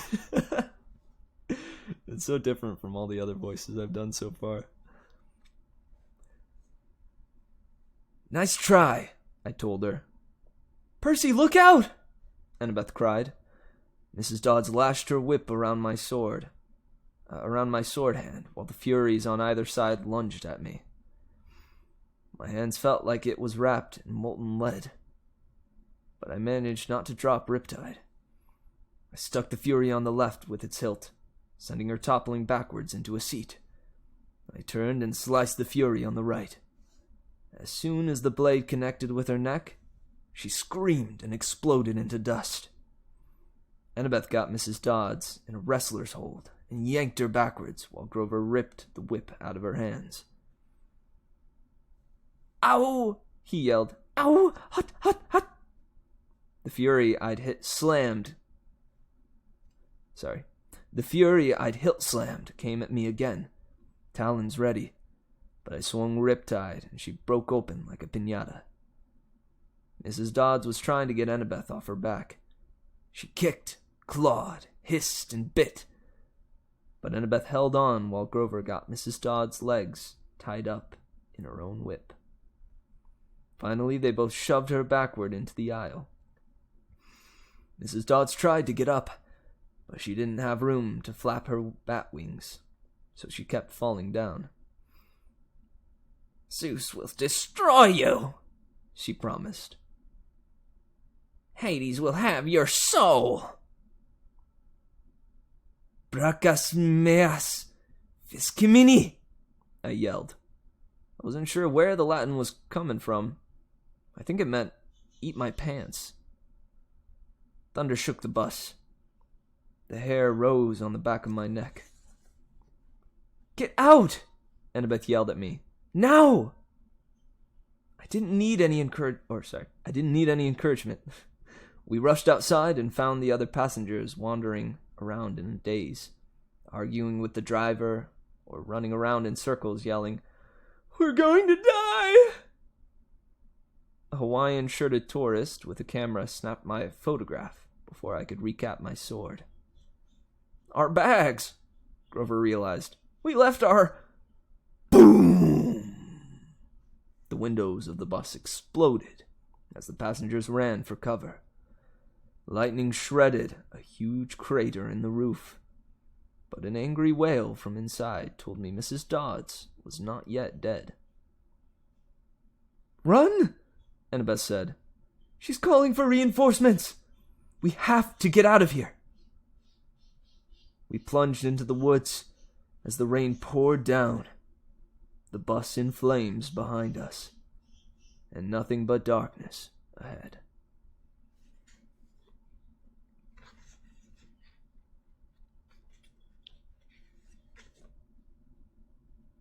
Well, y'all. That was interesting. It was a good chapter. Didn't expect it to get quite that intense. Who guessed that the Furies would return? Or not only that Mrs. Dodds the Fury would return, but that her sisters would follow. Again, a lot of this I forget, what even happened, so this was a pretty sweet chapter. Honestly, that was exciting, at least for me, I know. And thank you, B1s. Much love. I appreciate it. Nice. I think there were some better moments than others, but I'm pretty satisfied with how that one went. So the Furies arrived. Percy wound up. Mrs. Dodds returns. Yeah, I'm trying to figure out how to do that southern accent in like an evil demon way. And that's a tricky one. That is definitely a tricky one. Oh man. Yeah. And Percy leaving on his first quest is a momentous occasion. Going through the rest of the books, I've got a feeling there are many more quests ahead of him. So this first one marks the start of something, don't it? It's also really cool for me to see the way that Percy and Annabeth are interacting right now versus how I know they act later in the story.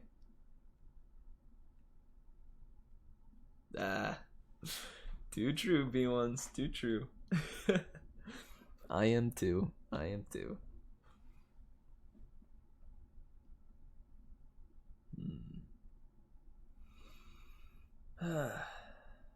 Let's see. And man, Chiron saluting them too. What do you guys think? What did you guys think of Luke coming to say goodbye? Did you expect him to be that kind of guy? To offer up something to help with the quest and see his buddy off?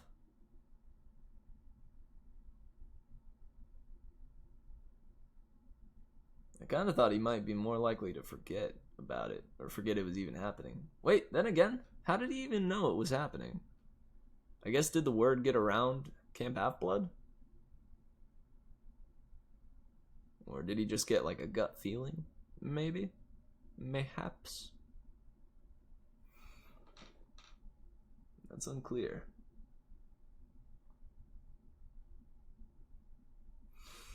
I wonder how much Luke would know, though, about the whole situation. I wonder how much, like, the whole camp knows about, this quest. Like, obviously, when a quest gets underway, that's got to be a pretty darn big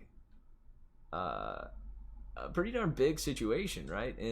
Or event, rather, in Camp Half-Blood. That stuff doesn't happen every day. I guess obviously they wouldn't go around like announcing it, but it's got to get around the camp somehow, right? But if that were to happen, I'm sure there would have been many, many others that would have come to see him off, right?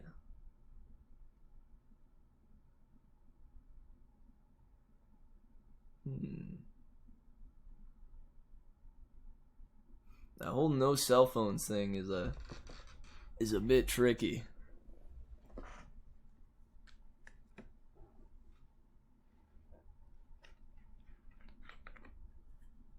Because there's no real way for them to like call for help. Aside from maybe begging for their parents, their godly parents, to help them out.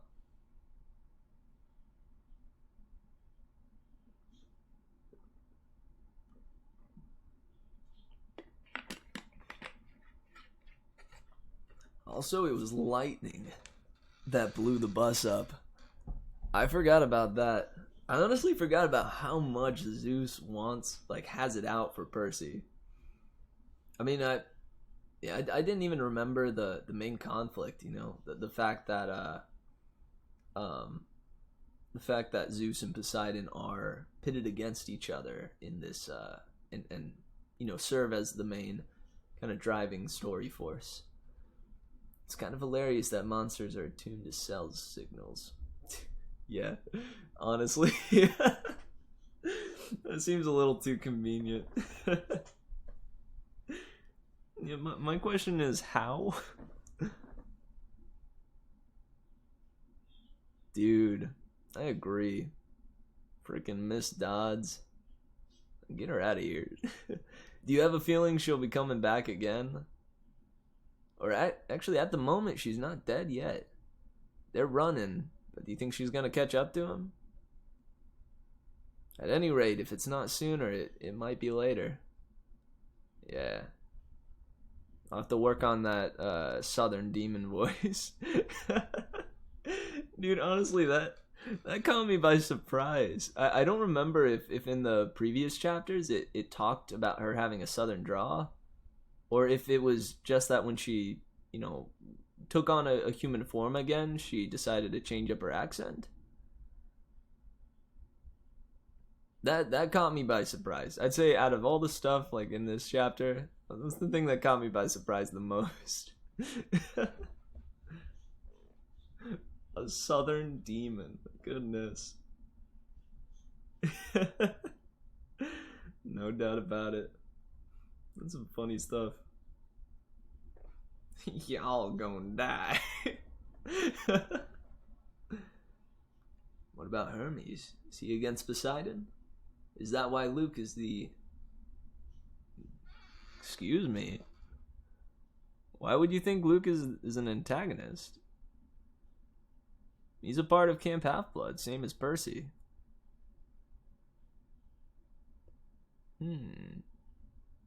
Might be something to consider, but I wouldn't say one way or another about it.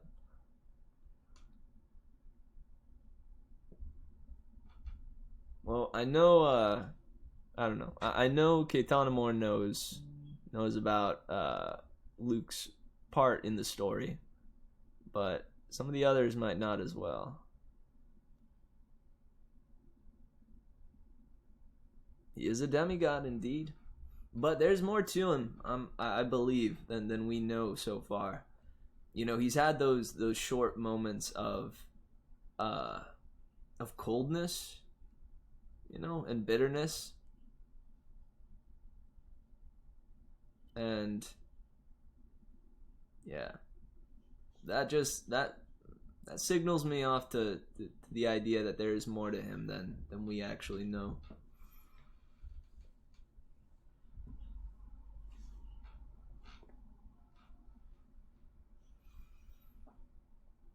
Good old Lukey boy. I also love, I love young Annabeth too. She's very sassy and straightforward. She's funny. And their dynamic is, I don't know. I find it very, very wholesome. Some good stuff.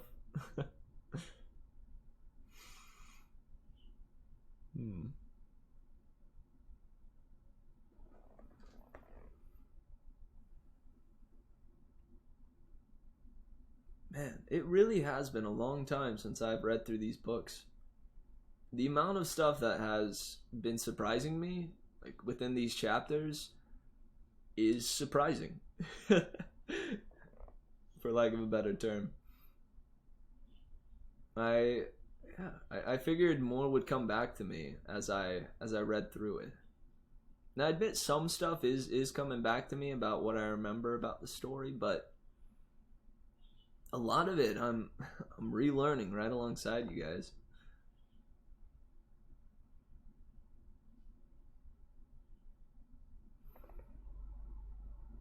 Man. Yeah, Ricky Riordan weaves a fantastic tale. I agree. And it's a really pleasant one to read as well. There's moments of excitement, there's I would say the variety, right, of tone within each chapter has been quite good. I've appreciated how he can blend from intense to neutral to calm, then right back to intense suddenly. He does a bang up job, no doubt about it.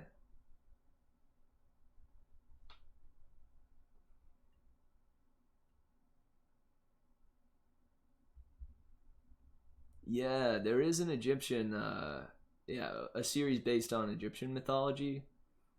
I believe it's called, it wouldn't be on the back of this one.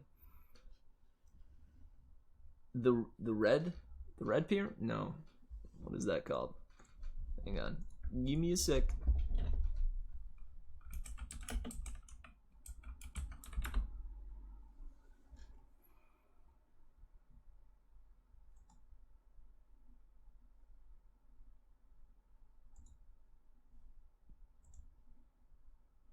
Oh, it is Red Pyramid. It's a part of the Kane Chronicles. I think that's the one that it starts with, is Red Pyramid. I'm a huge fan of the series that followed, the Percy Jackson one, which is the first book in it is The Lost Hero. A part of the same vein, the Heroes of Olympus. Kind of a continuation. It's a real good one.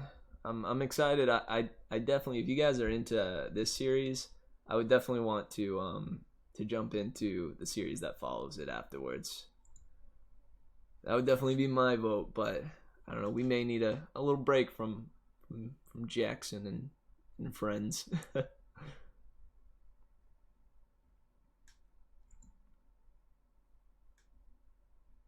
I know he's got another series now that's based on Norse mythology, I think, and that definitely caught my attention. Yeah, Magnus Chase and the Gods of Asgard. I genuinely haven't even read that one yet, so I am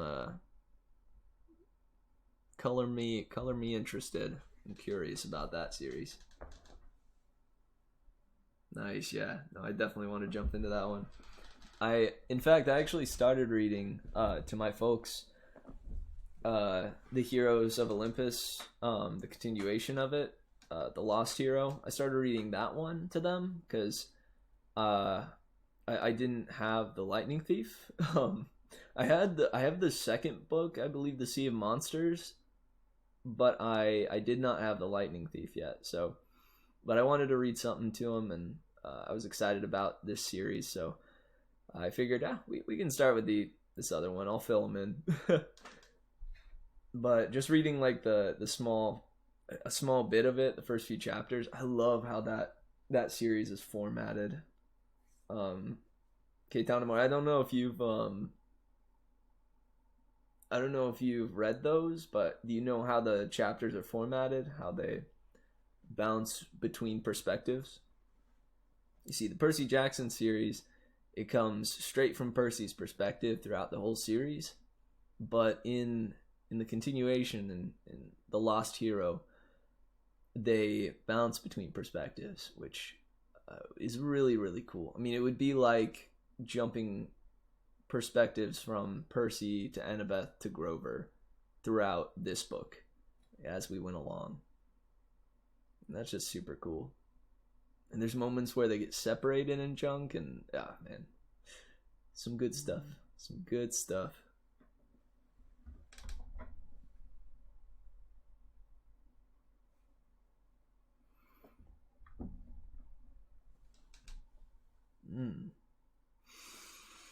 Well, all right. We're getting towards 9. I'd like to open it up to any questions that you guys might have. You'd have to do a ton of practice with each character voice. Oh yeah, no doubt about it. This is my practice though, so I feel I'll most likely, I believe I'll be more than ready for The Lost Hero when that comes along.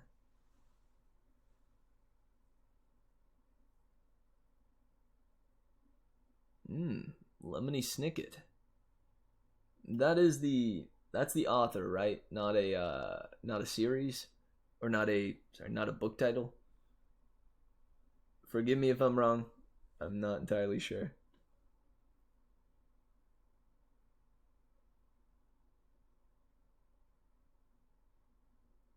Ooh, Unfortunate Events. Yeah. I know my brother was a big fan of that series. It I'd say I think it would probably appeal to me better now than it did back when I was younger. Oh yeah, Olaf. He would be a fun character to portray. Absolutely. Hmm. Yeah, I'd enjoy that one. Yeah, a couple of series that I've been thinking of. I hadn't thought of Lemony Snicket, but that's definitely a good idea. The other ones that I was thinking of is the Chronicles of Narnia. You know, it's not just The Lion, the Witch, and the Wardrobe. There's the whole series there, and I remember being quite fond of those, and I haven't visited them in quite some time. Oh yeah, good old Narnia. Some good literature. I also would love to read Ready Player One by Ernest Cline. His books, they remind me a lot of how Rick Riordan writes, with subtle differences. You know, his own uniqueness shines through, certainly, but it's in that same vein of story types, or not story types, but you know, it appeals to that age range, right? Like the I guess the ones that are technically for teenagers, right? But can also appeal to me. Aragon. Yeah, that one would be good. I, in fact, never wound up finishing that book. I started it, read a very short bit of it, but I didn't actually complete or read through the whole series. That one would be honestly impeccable. I love me some dragons, and I love me some fantasy, so I'd be into that one. It would be a long one, no doubt. These are plans for far ahead, no doubt, but it's pretty good to dream, ain't it? Hey, you guys got plus 2 more flips.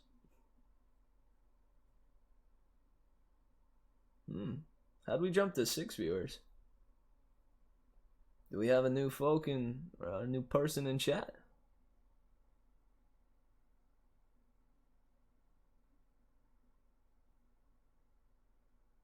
Yo-ho! Welcome!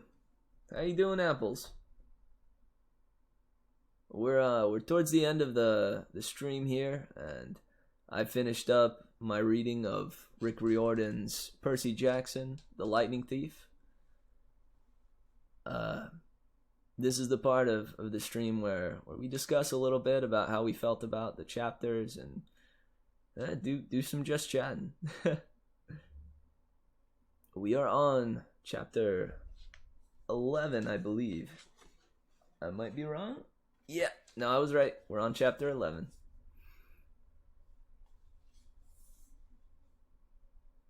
Well, thanks for stopping by, certainly. I appreciate it. And take care. Have an awesome night.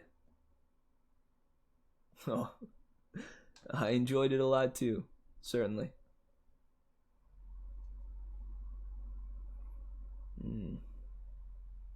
Let's see.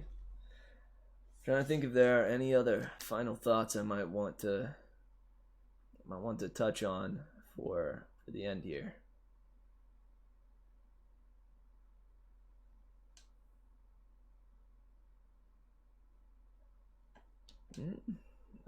Not entirely sure. I'm excited for chapter 11 tomorrow. However, tomorrow is Friday.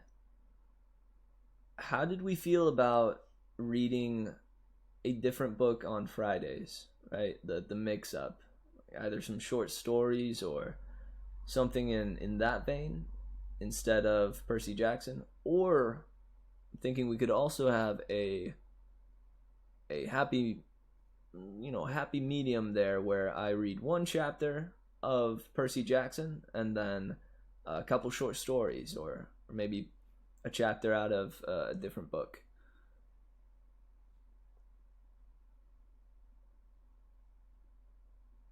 And if you guys have short stories that you're quite fond of, please send them my way.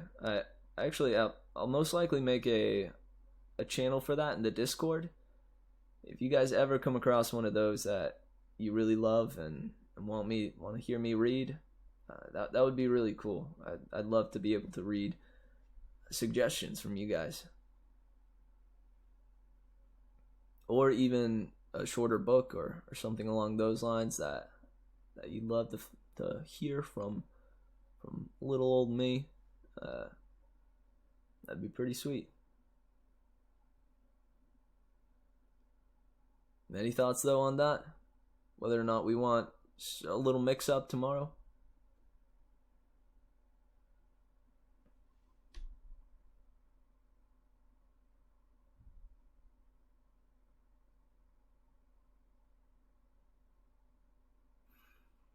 Mix up is good.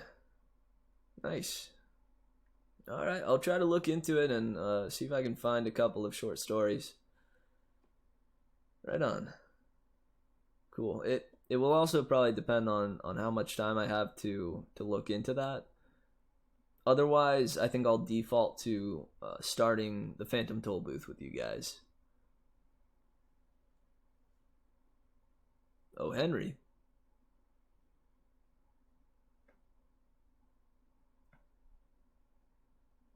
Ah, Lovecraft. I have read none of his work, I must admit. And I do put on this channel that it's family friendly, but maybe I could do, if there's some some steamier stuff or some more, I don't know, spooky, or rather, I don't know, not even, because Lovecraftian is more like supernatural. Would that be a good term for it? Rather than scary. Regardless, though, it may not be appropriate for all ages. I would just take out that tag and we could read some Lovecraft or something along those lines. I will say, this is a platform for me to practice, so having some variety would probably be quite good for me.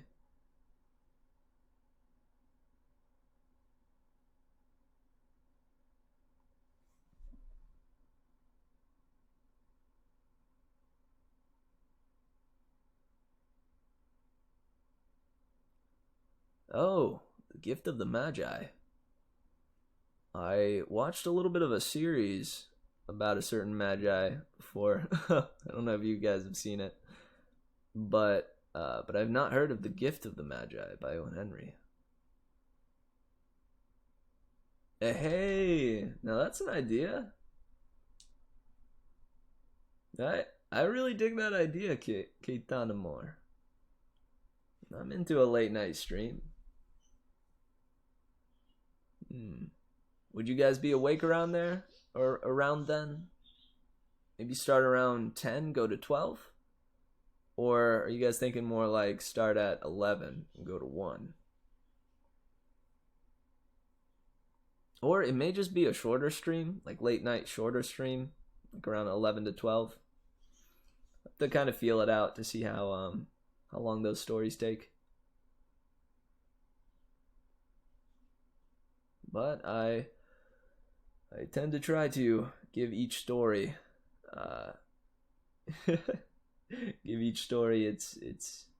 its due. Yeah, I try to give each story its due. Sometimes stories take longer, sometimes they're meant to speed up, in my opinion. Well, Keitana Moore, it would be good to sleep, no doubt. I hope that's not something you're struggling with, man. Sleep is good. 10 to 12 or 11 to 12. Nice. Sweet. Yeah, if you want to, there's a link to the Discord right down there in About Mary Mitch. If you click that, it'll get you right into the server. Otherwise, for K-Town and more, you can message me on Discord and I can send you a link or an invite to it. But yeah, if you drop like the names of those Lovecraftian stories or some of those that you might want to see, I would really appreciate it.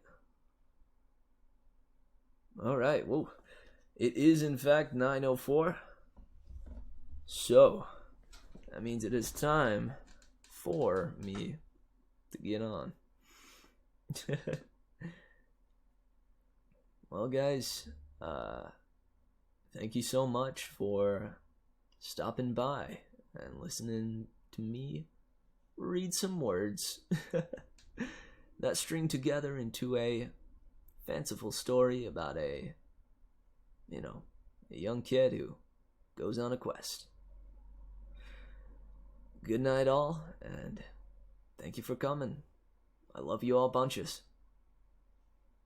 Alright. I'm gonna play my little outro theme and be out of here.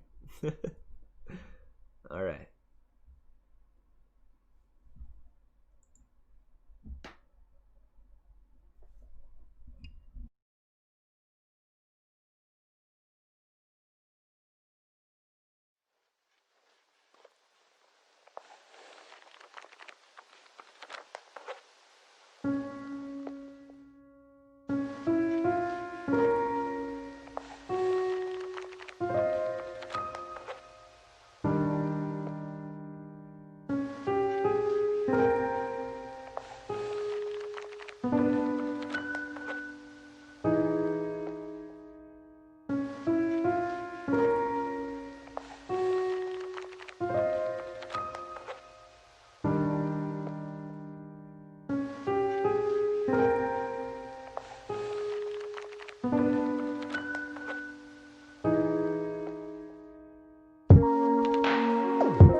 Thank you.